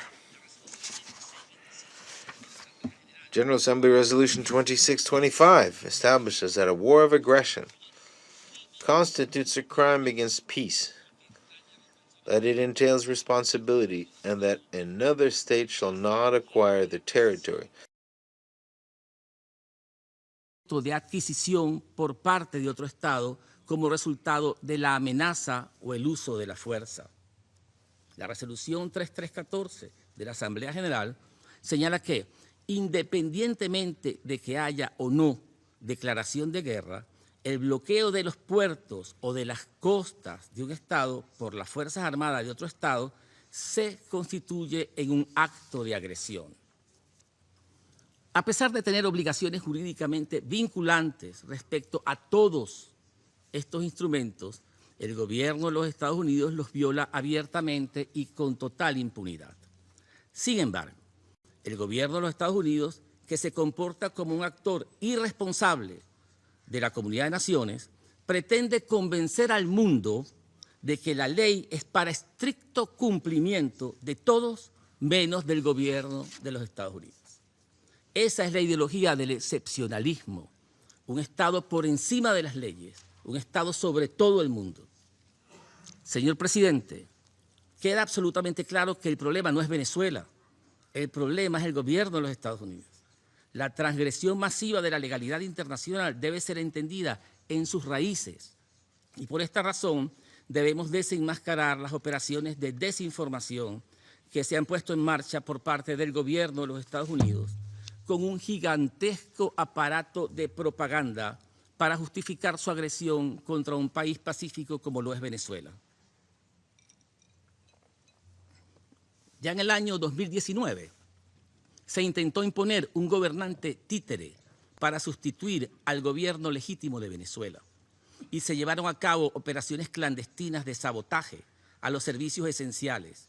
También se llevó a cabo un ataque desde el exterior disfrazado de ayuda humanitaria, varios intentos de magnicidio contra el presidente constitucional legítimo de la nación, una invasión fallida con terroristas y mercenarios, varios intentos de golpes de Estado, así como acciones para paralizar la producción petrolera a las que se sumaron más de 1000 medidas coercitivas unilaterales. La nación venezolana resistió esta criminal operación de desestabilización. Bajo el liderazgo del presidente Nicolás Maduro Moros, quien ha sido objeto de las campañas de propaganda internacional más intensas contra un jefe de Estado en la historia de nuestro continente. Hoy, en el 2025, ante el fracaso de todos los intentos anteriores, algunos grupos políticos en Estados Unidos necesitan una justificación para el uso directo de la Fuerza Armada. Las narrativas ensayadas por la maquinaria de propaganda han sido cambiantes, incoherentes, pero sobre todo falsas. Veamos las evidencias. La campaña de odio comenzó en los Estados Unidos con un ataque contra todas las venezolanas y todos los venezolanos, quienes fueron designados como enemigos extranjeros, invasores y terroristas, miembros del supuesto Tren de Aragua, y su presencia en Estados Unidos fue declarada como incompatible con la seguridad nacional de este país. Luego, se estigmatizó a todos nuestros connacionales como narcotraficantes y aún más se ha afirmado que en su gran mayoría son peligrosos delincuentes, escapados de cárceles y hospitales psiquiátricos. Se trata de una campaña xenofóbica y racista, como no se había visto una desde la Segunda Guerra Mundial contra otra nacionalidad de migrantes. Estamos en presencia de un clásico ejemplo de propaganda de guerra. No existe conexión alguna con la realidad, no existe evidencia, ni necesidad de presentarla, solo repetición de incoherencias con la esperanza de confundir, de crear una niebla que permita la agresión. Uno de los mayores creadores de la propaganda en el gobierno de los Estados Unidos durante la invasión a Irak lo dijo de un modo muy claro, cito, ahora somos un imperio y cuando actuamos creamos nuestra propia realidad. Y mientras ustedes estudian esa realidad, nosotros volveremos a actuar creando otras realidades que ustedes también podrán estudiar. Y así es como se resolverán las cosas. Somos los actores de la historia y ustedes, todos ustedes, solo podrán estudiar lo que hacemos. Fin de la cita. Señor presidente, las máscaras hoy se cayeron. Todas las excusas infotóxicas para envenenar a la opinión pública se enfrentan a la crudeza de los altos funcionarios del gobierno de los Estados Unidos, cuando anuncian que el objetivo real no es la droga, no es la seguridad, no es la libertad, es el petróleo, son las minas, es la tierra.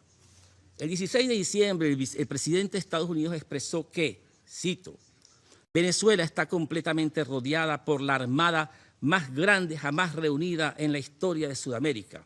Esta solo crecerá y la conmoción para ellos será como nunca antes la han visto, hasta que devuelvan a Estados Unidos todo el petróleo, las tierras y otros activos que nos robaron, todo lo cual debe ser devuelto inmediatamente. Fin de la cita. El 17 de diciembre, el subjefe de gabinete de la Casa Blanca, Stephen Miller, informó que toda la industria petrolera venezolana pertenece a Estados Unidos y exigió su devolución. El 20 de diciembre, el secretario de Guerra, Pete Hegseth, afirmó que el bloqueo contra Venezuela se mantendrá en plena vigencia hasta que nuestro país devuelva a los Estados Unidos los activos supuestamente robados. Todo esto significa que el gobierno estadounidense reclama como suyo la mayor reserva de petróleo del mundo, lo que sería uno de los mayores actos de expoliación en la historia de la humanidad. Esta absurda afirmación confirma que no hay límite alguno en la adicción del gobierno de los Estados Unidos por el petróleo y que todas las excusas esgrimidas en relación con nuestro país han sido parte de una cortina de humo. Es un plan de conquista y colonización que no tiene cabida en el siglo XXI, un plan de extorsión que nos exige entregar a nuestro patrimonio y nuestro país a cambio de que las tropas estadounidenses no disparen contra nuestro pueblo. La afirmación descabellada, según la cual el petróleo venezolano pertenecería a los Estados Unidos bajo el argumento de una supuesta deuda histórica no tiene sustento jurídico, político o histórico. Es simplemente inexistente. Ninguna creencia, y aún más una imaginaria, como en este caso, otorga a un Estado el derecho de recurrir al uso de la fuerza, ni mucho menos de apropiarse de manera unilateral de los recursos naturales de otro Estado. Aceptar tal lógica equivaldría a admitir que debido a la gigantesca deuda que los propios Estados Unidos mantienen con países como China, Japón o Reino Unido, pudiera justificar legalmente el ataque, bloqueo o total confiscación de activos y recursos estadounidenses, lo cual resulta evidentemente absurdo y contrario a cualquier orden jurídico. Conviene además recordar que en la relación energética entre Venezuela y Estados Unidos ha sido Venezuela el país históricamente desfavorecido debido a esquemas comerciales y condiciones económicas injustas que beneficiaron durante décadas a la parte estadounidense. Venezuela se mantiene firme en la defensa de relaciones de cooperación energéticas basadas en la igualdad y beneficio mutuo, promovidas sobre la base de la igualdad soberana y el respeto para ambas partes. Se trata entonces de una de las proposiciones más deshonrosas y viles que hemos recibido en toda nuestra historia y la repudiamos desde lo más profundo de nuestro honor patriótico. La verdad es brutal y criminal. El gobierno de Estados Unidos amenaza con un ataque armado a Venezuela para satisfacer a las grandes corporaciones petroleras, particularmente a ConocoPhillips y ExxonMobil, pionera en el robo del petróleo venezolano. A los hijos de las familias estadounidenses se le ordenará arriesgar sus vidas para llenar los bolsillos de los accionistas de las empresas petroleras con miles de millones de dólares, mientras miles de familias venezolanas y estadounidenses son destruidas. Se trata de sangre por petróleo. Sangre por petróleo no es una propuesta noble, es indigna y es inaceptable. Guerra por petróleo es la propuesta de la muerte, la misma que le ofrecieron a Irak, a Siria, a Libia y a tantos otros. La conducta del gobierno estadounidense confirma la cínica frase de la propaganda de las guerras por petróleo que afirma, cito, es lamentable que Dios haya puesto el petróleo de los Estados Unidos en el territorio de otras naciones. Fin de la cita. Es la guerra de saqueo y pillaje con una bandera sacada del foso de los valores humanos. Debemos enfatizar que la propuesta del gobierno de los Estados Unidos, aunque fracase, constituye un atentado contra todo el sistema de relaciones internacionales y de manera especial contra el sur global, cuyos pueblos son considerados inferiores por el actual gobierno estadounidense. Este Consejo de Seguridad pierde sentido si el gobierno de los Estados Unidos persiste con su propuesta demoledora. Nadie está a salvo, nadie. No hay principios para regir nuestros países y nuestros pueblos. De allí la importancia de que este órgano pueda cumplir a cabalidad su mandato y a cuyos efectos exigimos condene explícitamente esta agresión en curso, desde las ejecuciones extrajudiciales hasta los actos de piratería. Exigimos también que adopte las medidas necesarias para que el gobierno de Estados Unidos repliegue sus fuerzas militares, ponga fin al uso de la fuerza y levante el bloqueo unilateral que ha impuesto contra nuestro país. Y por último, exigimos que se inicie un proceso de rendición de cuentas para sancionar estos hechos y prevenir su repetición. De lo contrario, se trata de la consolidación de un mundo oscuro, sin principios, sin ideales, gobernado por la violencia y el deshonor. Es el mundo sin las Naciones Unidas. Repetimos, Venezuela no es la amenaza es el incumplimiento del derecho internacional. El mundo sabe que de continuar la escalada de ataques armados, nosotros ejerceremos con toda determinación nuestro derecho inalienable a la legítima defensa, con arreglo al artículo 51 de la Carta de las Naciones Unidas. Afortunadamente, el futuro puede ser diferente. Todos hemos visto cómo, a pesar de la propaganda guerrerista, la gran mayoría del pueblo de los Estados Unidos rechaza cualquier intento de guerra con Venezuela y exige el fin de la agresión en repudio a la destructiva ideología de las guerras sin fin. No existe tensión alguna entre los pueblos de los Estados Unidos y Venezuela. No existe. En Venezuela, nuestro pueblo está en paz, unido, lleno de fe patriótica, decidido a defender su tierra, su familia, su patrimonio, su historia y su honor. El Orinoco siempre será venezolano.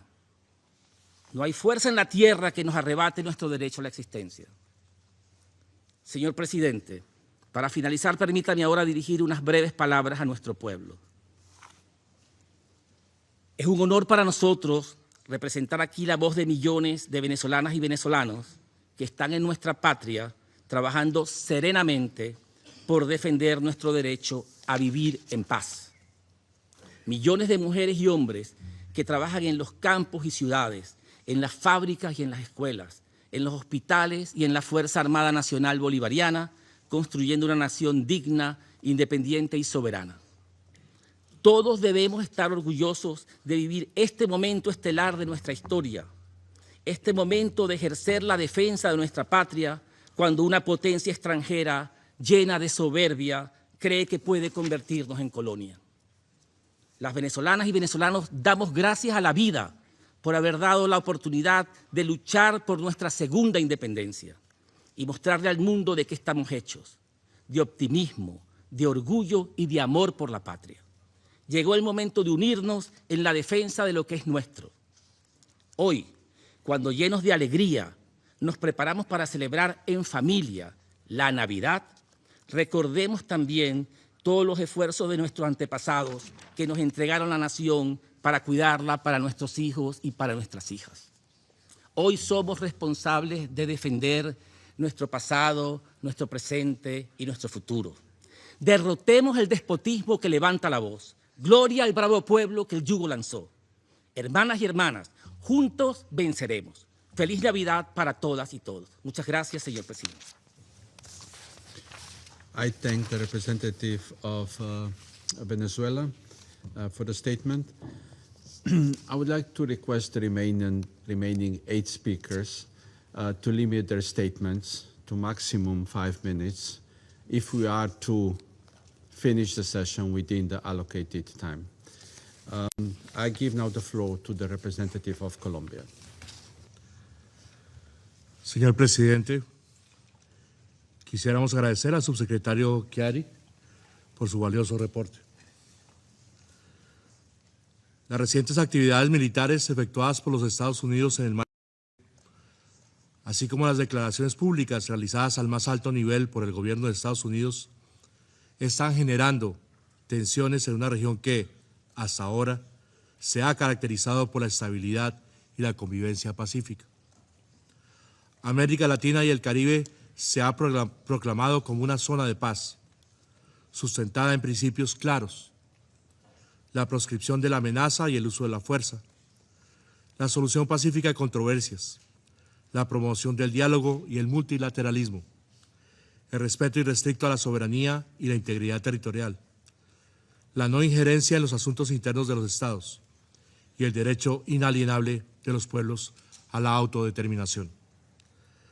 La escalada de acciones de carácter militar no solo incrementa el riesgo de un conflicto de mayores proporciones, sino que, a la vez de ser contraria al derecho internacional, socava los esfuerzos colectivos de prevención de conflictos y la estabilidad regional. Colombia rechaza de manera categórica cualquier amenaza de uso a la fuerza y el recurrir a vías de hecho como medio para resolver diferencias. Estas acciones, así como las medidas coercitivas unilaterales que no se alinean con la Carta de las Naciones Unidas ni con las decisiones de ese organismo, socavan el Estado de Derecho y no pueden sustituir al diálogo, la diplomacia preventiva ni a los mecanismos pacíficos de solución de controversias, los cuales deben ser la prioridad en toda actuación entre los Estados. Señor presidente, Colombia es plenamente consciente de que la delincuencia organizada transnacional, incluyendo el narcotráfico, constituye una amenaza significativa para alcanzar sociedades pacíficas e inclusivas. Sea esta la oportunidad para recalcar que Colombia ha demostrado un compromiso sostenido y verificable en la lucha contra el tráfico ilícito de estupefacientes y otras formas de delincuencia transnacional, como lo evidencian las cifras récord de incautaciones y operaciones conjuntas realizadas en estricto apego al derecho internacional, a la proporcionalidad y necesidad y al respeto por los derechos humanos. En ese sentido, hacemos un llamado a fortalecer la cooperación y coordinación regional e internacional de manera coherente con el principio de responsabilidad común y compartida y en el marco de los instrumentos legales y convenios internacionales vigentes. Lo anterior con el objetivo de construir un entorno seguro y estable en beneficio de nuestros pueblos y combatir así, en cumplimiento estricto de las obligaciones internacionales y la cooperación, todas las manifestaciones del delito transnacional. En ningún caso se debe permitir respuestas extrajudiciales ante actividades de la delincuencia organizada transnacional y o ataques contra la población civil y contra bienes de carácter civil. El silencio frente a hechos que amenazan la paz y la seguridad internacional no contribuye al descalamiento ni a la protección de los más vulnerables. Toda acción u omisión que no esté orientada a la paz no debe pasar impávida ante este Consejo, quien tiene la responsabilidad de alzar la voz y promover acciones coherentes con su mandato de mantener la paz y la seguridad internacionales. Colombia reitera su firme compromiso con la defensa de la paz, la estabilidad, la democracia y el desarrollo en toda la región, convencida de que solo a través del respeto mutuo, el apego irrestricto al derecho internacional, la cooperación multilateral y el diálogo se construyen soluciones duraderas. El combate a la delincuencia organizada transnacional debe realizarse exclusivamente bajo el respeto irrestricto de las normas internacionales vigentes, sin recurrir a acciones extrajudiciales ni a interpretaciones que pretendan justificar el uso de la fuerza más allá de los supuestos previstos en la Carta. Urgimos en ese sentido a todas las partes a actuar con responsabilidad, contención y con la voluntad política de respetar la Carta de las Naciones Unidas y recurrir a la mediación y al diálogo, inclusive facilitado por la región, como único método válido para solucionar las diferencias. Agradezco, presidente. I thank the representative of Colombia for the statement, and I give the floor to the representative of Chile. Gracias, señor presidente. Chile agradece a Eslovenia por la convocatoria a esta sesión informativa abierta bajo el punto del orden del día amenazas a la paz y la seguridad. Agradecemos asimismo la intervención del señor Khaled Chiari, subsecretario general para Oriente Medio, Asia y el Pacífico. Señor presidente, Chile desea expresar su profunda preocupación por el despliegue de operaciones militares a gran escala en el Caribe y rechazar cualquier acción armada que pueda poner en peligro la estabilidad y la paz en la región. Estas consideraciones recuerdan la importancia de respetar el derecho internacional, la soberanía y la integridad territorial, la solución pacífica de las controversias, la prohibición de la amenaza o el uso de la fuerza y el respeto de los derechos humanos. Chile desea subrayar además la necesidad urgente de continuar realizando esfuerzos coordinados para enfrentar la amenaza del crimen organizado transnacional, así como la convicción de que América Latina y el Caribe deben seguir siendo una zona de paz. Mi país ha sido consistente en su posición.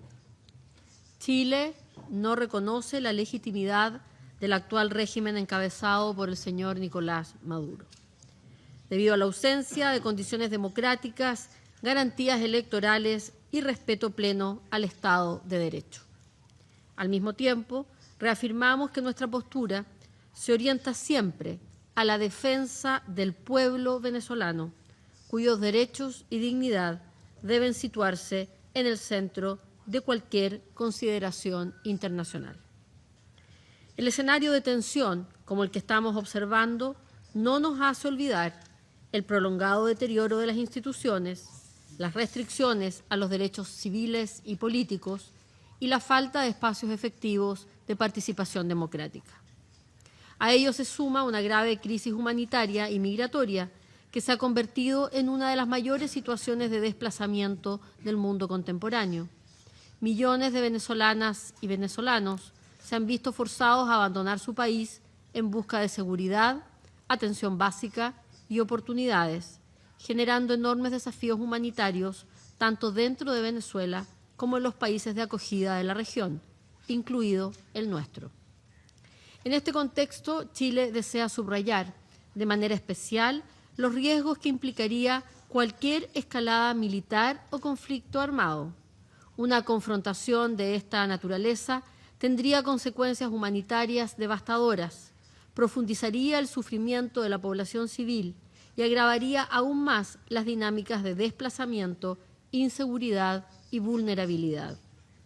Cualquier diferencia debe abordarse exclusivamente a través de medios pacíficos, en estricto respeto del derecho internacional, la soberanía de los Estados y la prohibición del uso o la amenaza de la fuerza. Señor Presidente, frente a este escenario complejo, Chile considera valioso el papel que pueden desempeñar los mecanismos multilaterales de diálogo y prevención. En ese espíritu, vemos con especial atención el rol de las Naciones Unidas y, en particular, el papel que pueden jugar el Secretario General y este mismo Consejo, con el consentimiento de las partes pertinentes para contribuir a la reducción de tensiones y a la búsqueda de entendimientos que favorezcan una salida pacífica y sostenible. El liderazgo prudente y la experiencia acumulada por nuestra organización pueden ser un apoyo relevante para evitar un mayor deterioro de la situación y para mantener abiertos los canales de comunicación. Señor Presidente, nuestra convicción es clara. Los desafíos que enfrenta Venezuela no tienen una solución militar. Solo podrán abordarse mediante procesos pacíficos, graduales e inclusivos, que consideren las legítimas aspiraciones del pueblo venezolano y prioricen la protección de la población civil.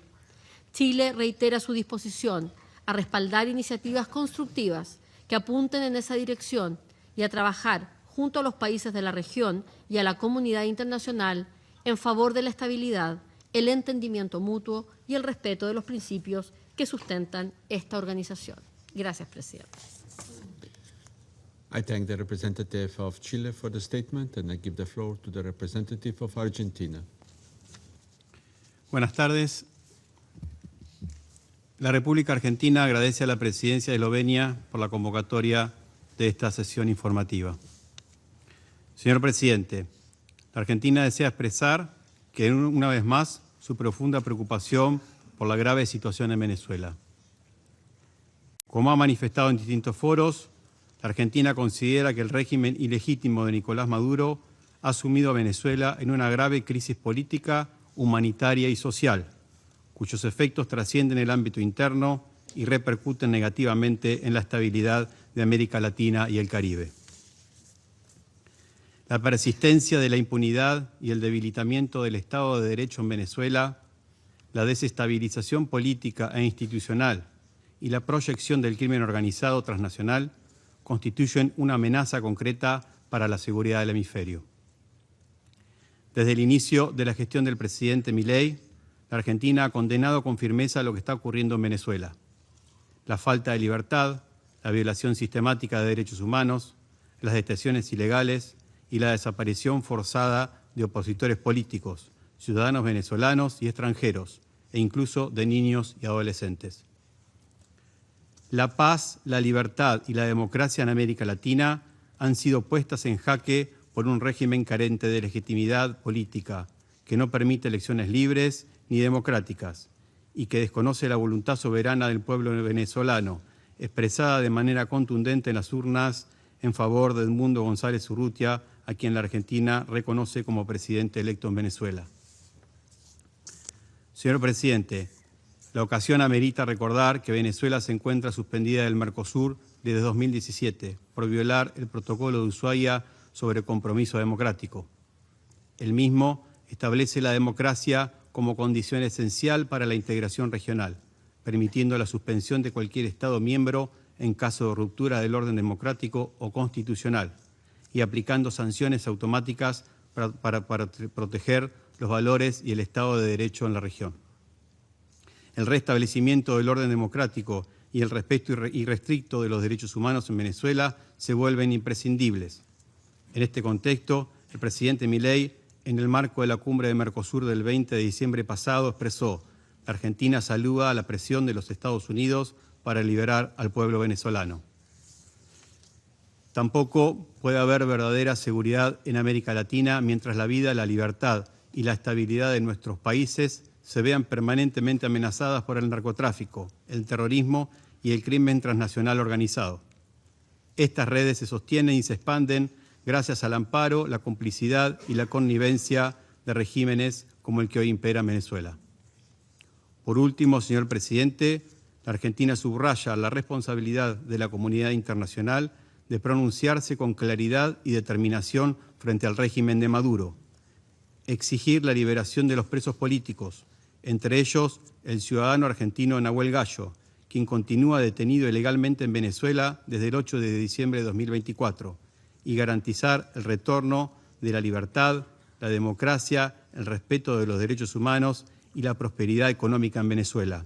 Solo de esta manera habrá verdadera paz en la región. Muchas gracias. I thank the representative of Argentina for the statement, and I give the floor to the representative of Brazil. Señor presidente, agradezco la convocatoria de esta reunión de emergencia del Consejo de Seguridad y el briefing que nos proporcionó el secretario general asistente Khaled Chiari. Brasil es un firme promotor y defensor de la Carta de las Naciones Unidas, del multilateralismo y de la solución pacífica de controversias. También somos un vecino y amigo de Venezuela, con la que compartimos una extensa frontera terrestre y fuertes lazos históricos, sociales y económicos. Como en todas las cuestiones que este Consejo trata, el parámetro imperativo de su acción debe ser la Carta de las Naciones Unidas, en particular sus principios y disposiciones sobre la paz y la seguridad internacionales. Entre esos principios, la Carta establece la obligación jurídicamente exigible de no usar ni amenazar con usar la fuerza en contra de la integridad territorial o la independencia política de ningún Estado, sin perjuicio de lo dispuesto en el artículo 51 relativo al derecho de legítima defensa. Estos principios y disposiciones son vinculantes para todos los Estados miembros. No admiten excepciones basadas en intereses o proyectos ideológicos, geopolíticos, políticos, económicos o de cualquier otra índole. Tampoco admiten excepciones relacionadas con quejas o demandas de un Estado contra otro que deben resolverse pacíficamente, incluso recurriendo a la Corte Internacional de Justicia, órgano principal de las Naciones Unidas. Es igualmente incompatible con la Carta cualquier perturbación del comercio internacional de un Estado miembro mediante el uso, la amenaza y el uso de la fuerza sin la debida y formal autorización de este Consejo. Como ha seguidamente subrayado el gobierno brasileño, las medidas coercitivas unilaterales no tienen respaldo en la Carta de las Naciones Unidas y mucho menos pueden ejecutarse mediante el uso o la amenaza de uso de la fuerza. Las soluciones basadas en la fuerza son totalmente contrarias a la mejor tradición y a la opción firme, universal e irreversible por la paz que han adoptado América Latina y el Caribe. Somos y queremos seguir siendo una región de paz, respetuosa del derecho internacional y de las buenas relaciones entre vecinos. Señor presidente, en vista de lo anterior, la fuerza militar reunida y mantenida por los Estados Unidos en las proximidades de Venezuela y el bloqueo naval recientemente anunciado constituyen violaciones de la Carta de las Naciones Unidas. Por lo tanto, deben cesar de inmediato e incondicionalmente en favor del uso de los instrumentos políticos y jurídicos de amplia disponibilidad. Brasil invita a ambos países a un diálogo genuino, de buena fe y sin coerción. Como ya declaró públicamente el presidente Lula, su gobierno estará dispuesto a colaborar, de ser necesario y con el consentimiento mutuo de Estados Unidos y Venezuela. Brasil también estará dispuesto a apoyar cualquier esfuerzo del secretario general en la misma dirección. El asunto que nos reúne hoy no interesa solo a los países de América Latina y el Caribe. Concierne a toda la comunidad internacional ya que en última instancia el estallido de un conflicto en la región podría tener repercusiones a escala global. Es responsabilidad del Consejo de Seguridad, de todos sus miembros y de todos los estados amantes de la paz esforzarse incansablemente, sin temor u otras motivaciones, para garantizar que las diferencias que hoy debatimos se resuelvan pacíficamente. Muchas gracias. I thank the representative of Brazil for the statement, and I give the floor to the representative of Paraguay. Muchas gracias, señor presidente. La delegación de la República del Paraguay agradece a la presidencia y a los miembros del Consejo la oportunidad de tomar la palabra. El que nos ocupa hoy es un tema de gran relevancia y delicadeza, en especial por los esfuerzos que realiza la región, tanto en el sostenimiento de los gobiernos democráticamente elegidos, como en la lucha contra el crimen organizado transnacional, el lavado de activos, la trata de personas, el cibercrimen y el narcotráfico, que se cobran un sinnúmero de vidas inocentes y destruyen comunidades enteras en nuestro continente y en el mundo. La democracia, apreciados colegas, se construye día a día. Por ello, no podemos olvidar la situación que atraviesa Venezuela, cuya crisis migratoria y de seguridad desafían la capacidad de respuesta de nuestros países e incluso la estabilidad de toda la región.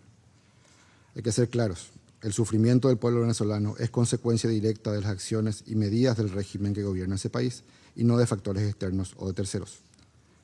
El retorno de la institucionalidad democrática en ese país y la posibilidad de que las autoridades legítimamente electas asuman sus funciones constituirían un acto de justicia y un paso fundamental para la estabilidad regional. En ese sentido, el Paraguay desea expresar con absoluta claridad que no acompañaremos ni secundaremos acciones que pongan en riesgo la democracia, el respeto a los derechos humanos ni el orden constitucional en nuestra región. Nuestro compromiso es y seguirá siendo con los principios democráticos, el Estado de Derecho y la paz social. Señor presidente, en Oslo, hace apenas unas semanas, el Paraguay estuvo presente al más alto nivel en la ceremonia del Premio Nobel de la Paz, acompañando a los familiares de María Corina Machado. La causa venezolana es una que nos toca profundamente, ya que es un pueblo que ha visto sus derechos y libertades fundamentales decimados bajo un régimen dictatorial cruento.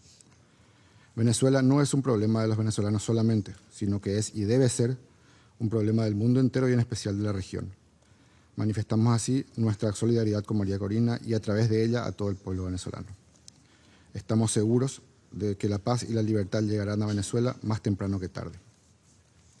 Señor presidente, finalmente subrayamos que la lucha contra el crimen organizado debe continuar realizándose en el marco del derecho internacional humanitario y con articulación de los mecanismos de defensa de la democracia, los principios fundamentales del derecho internacional, así como la protección y la promoción irrestrictas de los derechos humanos y de las libertades fundamentales. Todos ellos, elementos esenciales para el proceso de integración regional, el desarrollo y la prosperidad. El Paraguay continuará trabajando en colaboración con todos los actores regionales con quienes compartimos estos valores de democracia y paz. Gracias, señor presidente. I thank the representative of Paraguay for the statement, and I give the floor to the representative of Mexico. Señor presidente, México da la bienvenida a esta sesión del Consejo de Seguridad para examinar la situación derivada de las crecientes tensiones en torno a Venezuela. Cuando la paz internacional se ve amenazada, corresponde a este Consejo asumir su responsabilidad y actuar, siempre en estricto apego al derecho internacional. América Latina y el Caribe se han caracterizado históricamente por ser una zona de paz, construida sobre la base del respeto mutuo, la solución pacífica de las controversias y la proscripción del uso y la amenaza de la fuerza. La reciente escalada de tensiones y el despliegue de fuerzas militares en el sur del Mar Caribe representan actos que ponen en riesgo la estabilidad regional. Es imperativo preservar nuestro espacio de convivencia pacífica, no solo como aspiración regional, sino como una contribución concreta y valiosa a la paz internacional. Conforme al artículo 2 de la Carta de las Naciones Unidas, ninguna diferencia entre estados debe resolverse mediante la amenaza o el uso de la fuerza. La historia demuestra que la amenaza o el uso de la fuerza conducen invariablemente a mayor sufrimiento humano y a la erosión del orden jurídico internacional. Con base en los principios constitucionales de política exterior de México, en particular la no intervención, la solución pacífica de controversias, la proscripción de la amenaza o el uso de la fuerza en las relaciones internacionales y la lucha por la paz y la seguridad internacionales, reiteramos firmemente que sin importar del país o región de que se trate, el diálogo y la negociación son las únicas vías legítimas y eficaces para resolver en el largo plazo las diferencias existentes. Desde 2019, el Estado mexicano ha mantenido una postura firme en favor de una solución pacífica, democrática y negociada para la situación en Venezuela, siempre en un marco de irrestricto respeto a los derechos humanos. Conforme a los principios constitucionales de nuestra política exterior, México reitera que corresponde exclusivamente al pueblo venezolano determinar su futuro político. Por ello, hacemos un llamado inequívoco y urgente a todas las partes a privilegiar los canales diplomáticos, actuar con contención, con cautela y evitar medidas que puedan agravar la situación. En momentos en los que está a prueba el valor del multilateralismo y el de la propia ONU, resulta indispensable recurrir a los mecanismos previstos en el artículo 33 de la Carta de las Naciones Unidas, orientados a la prevención de conflictos y a las soluciones pacíficas de las controversias. Esperamos también que este Consejo pueda orientar y encauzar estos esfuerzos de paz en cumplimiento de su mandato. Instamos también al secretario general a hacer uso de sus buenos oficios para contribuir a desescalar las tensiones, promover la confianza entre las partes, facilitar el diálogo y a generar condiciones que permitan una solución pacífica, sostenible y conforme al derecho internacional. Señor presidente, finalmente, y como lo ha manifestado ya de manera pública la presidenta Claudia Sheinbaum, México reitera su disposición a apoyar, como lo hemos hecho en el pasado, y en caso de que se le solicite, cualquier esfuerzo de facilitación del diálogo, mediación o acompañamiento que contribuya a preservar la paz regional y evitar una confrontación cuyas consecuencias son imprevisibles. Muchas gracias. I thank the representative of Mexico for the statement, and I give the floor to the representative of Cuba. Gracias, señor presidente.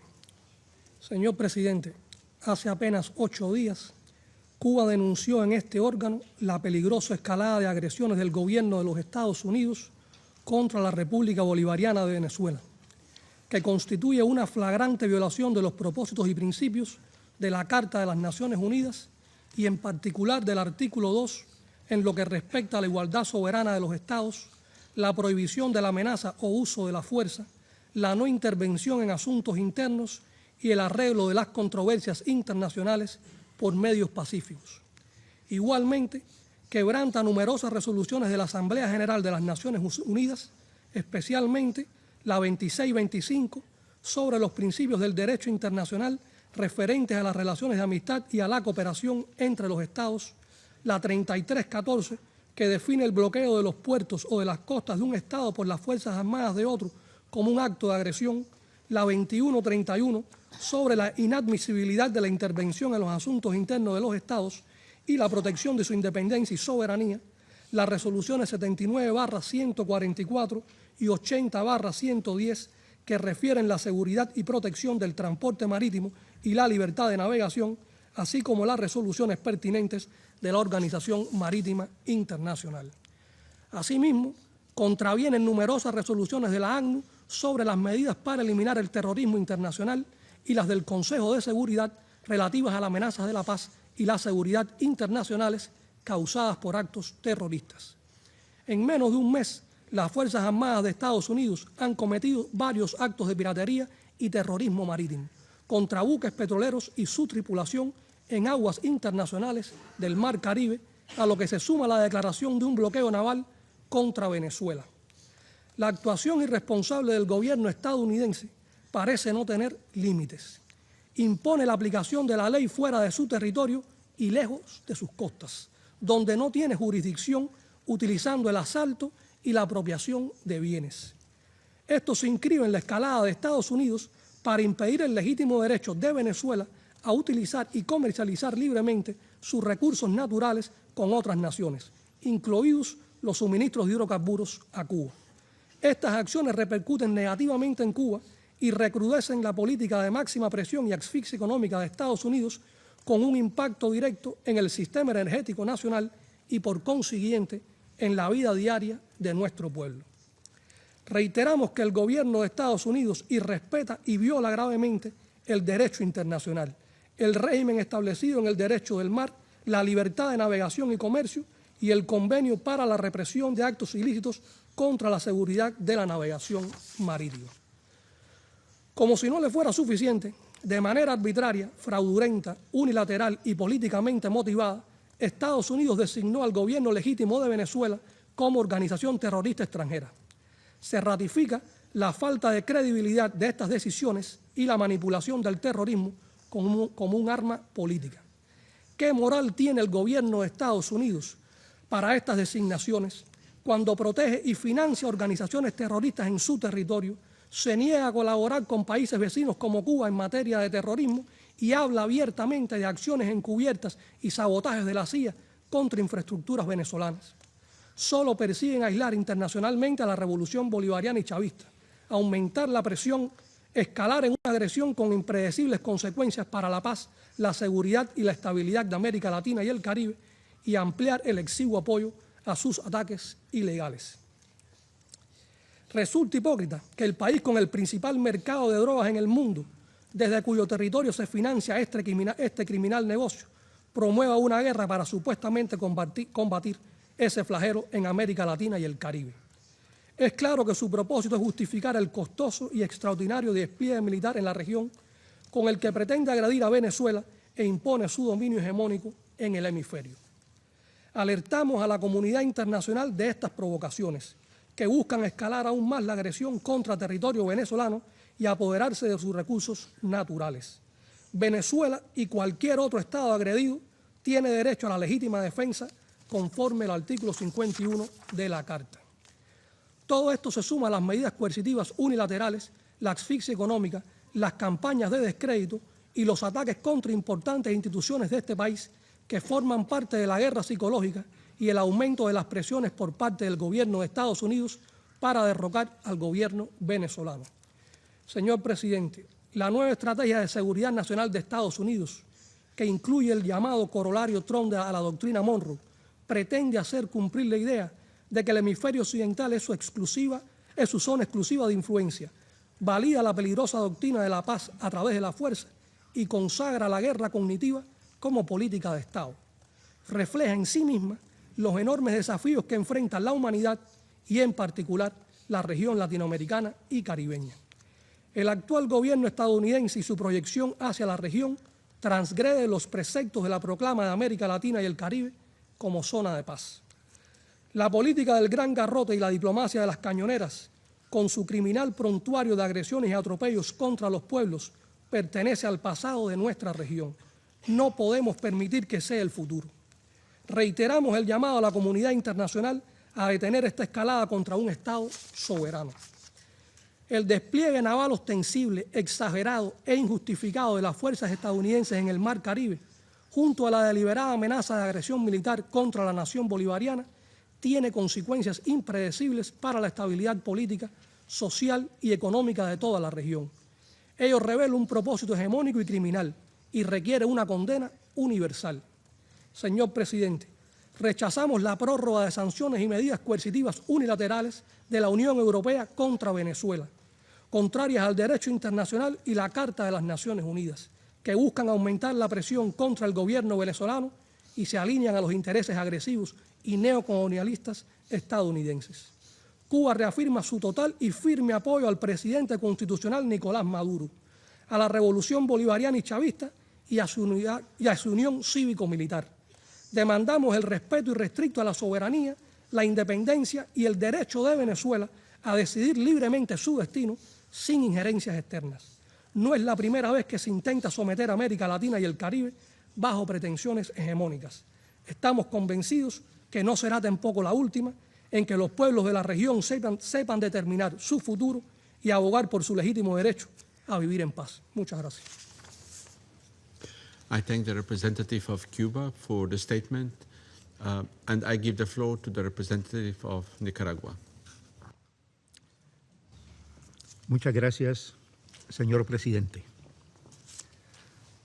Nicaragua expresa su plena y permanente solidaridad inquebrantable, fraterna y militante con el gobierno constitucional del presidente Nicolás Maduro Moros. Con ustedes siempre, compañeros y compañeras. Con el pueblo chavista y bolivariano y con las Fuerzas Armadas Nacional Bolivarianas de Venezuela. La soberanía e integridad territorial de Venezuela se respeta. Es parte integral de nuestra América Latina y caribeña. Su lucha es nuestra lucha. Reconocemos su inquebrantable resistencia frente a la maquinaria imperial y honramos la memoria del comandante Hugo Chávez, cuyo legado de soberanía y unidad late con fuerza en el corazón de toda la patria grande. Reafirmamos nuestra solidaridad inquebrantable con el gobierno y pueblo venezolano, que resisten ante las amenazas y ataques del imperialismo. Su lucha por la paz, la justicia y el derecho a construir su propio destino es una causa que asumimos como propia. Señor presidente, Nicaragua denuncia categóricamente los actos de piratería moderna, en este caso, el saqueo de los recursos de Venezuela. Denunciamos que estos robos, el secuestro de buques petroleros y el despojo de activos financieros atentan contra la soberanía del pueblo de Venezuela y constituyen un peligroso atentado contra la paz y la estabilidad de toda la región de América Latina y el Caribe, con consecuencias que impactan catastróficamente en el comercio y la navegación mundial. Condenamos enérgicamente las agresiones y hostilidades continuas e intensificadas hacia Venezuela, que se han traducido en un bloqueo económico criminal y en una guerra híbrida diseñada para infligir el máximo sufrimiento a su población civil.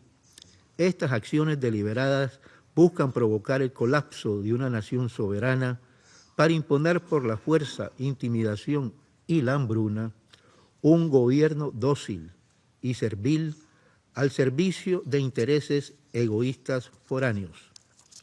Exigimos el cese inmediato del despliegue militar de Estados Unidos en nuestra región de América Latina y el Caribe.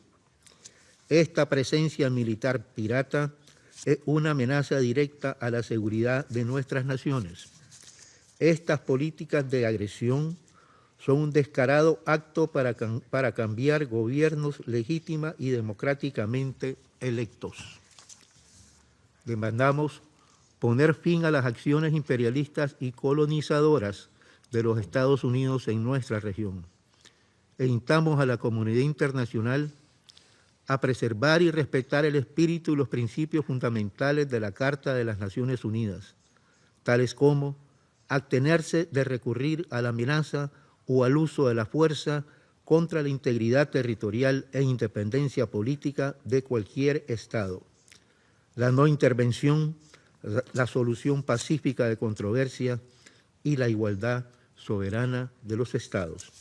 Señor Presidente, las y los venezolanos quieren paz.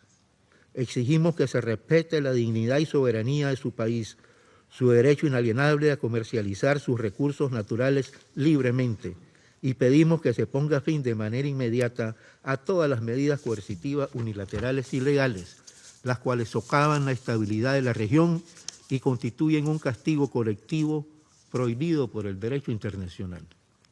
Nicaragua se une al llamado del presidente constitucional Nicolás Maduro Moros y a los líderes y lideresas del mundo con conciencia para condenar estos hechos e instar a activar todos los mecanismos multilaterales necesarios para investigar, sancionar y prevenir estos actos de piratería y agresión económica.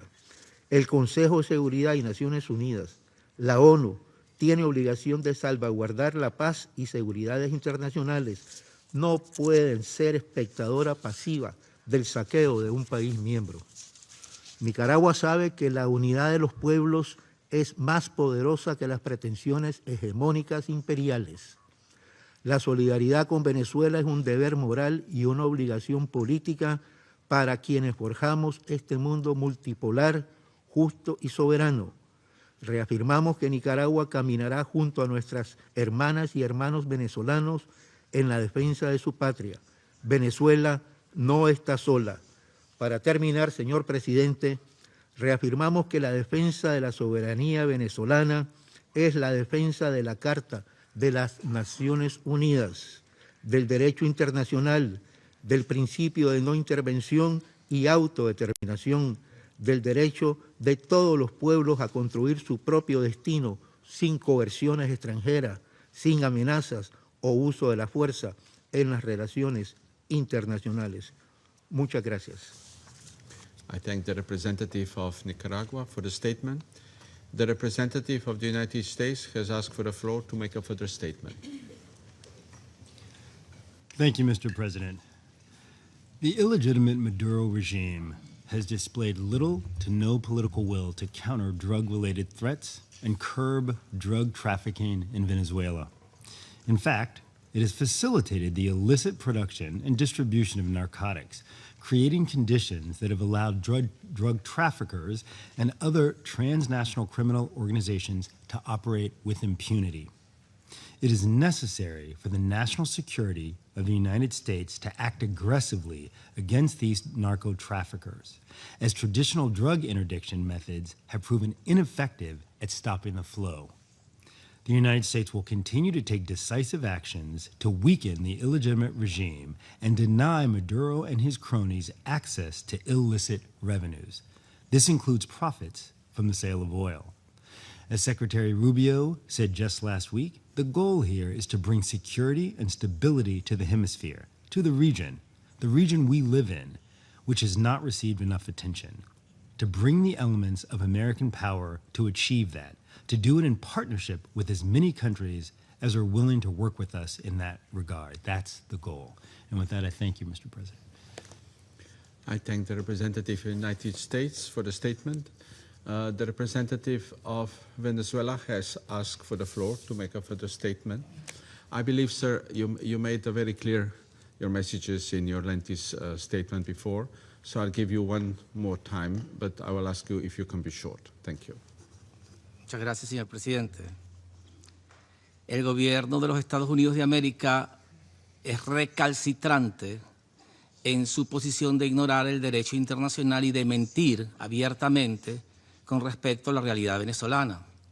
¿Qué tiene que ver un barco de petróleo con la droga? Absolutamente nada.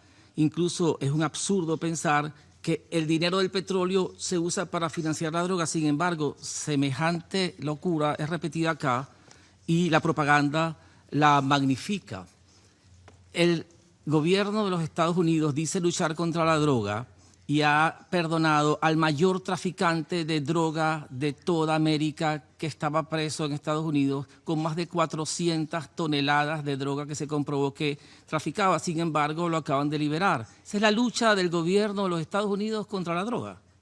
El gobierno de los Estados Unidos no hace nada para parar su crisis enorme de salud pública cuando muchas de las drogas que se venden en Estados Unidos son fabricadas por laboratorios dentro de Estados Unidos. Muchos de ellos son grandes corporaciones farmacéuticas.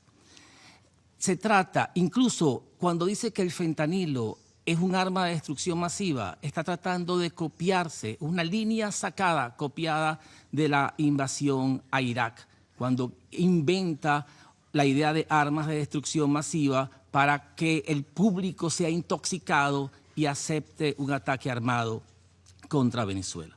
Lo que hemos visto acá es que el gobierno de Estados Unidos no tiene jurisdicción sobre el Caribe cuando dice que va a tratar en sociedad con los países de la región para trabajar el tema de las drogas. Precisamente los ignora y los aplasta e intenta imponer su poder en aguas internacionales, asesinando civiles inocentes. Esa no es la lucha contra las drogas, convertir fuerzas militares con el derecho de guerra contra civiles inocentes.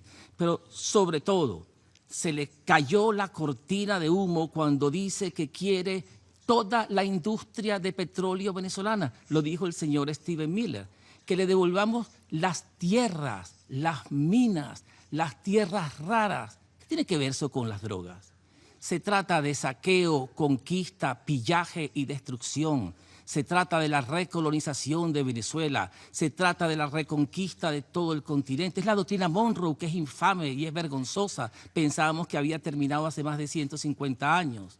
Señor presidente y todos los presentes acá, estamos ante la masiva violación de todo el derecho internacional y una inmoral e indecorosa propuesta que nosotros no podemos aceptar.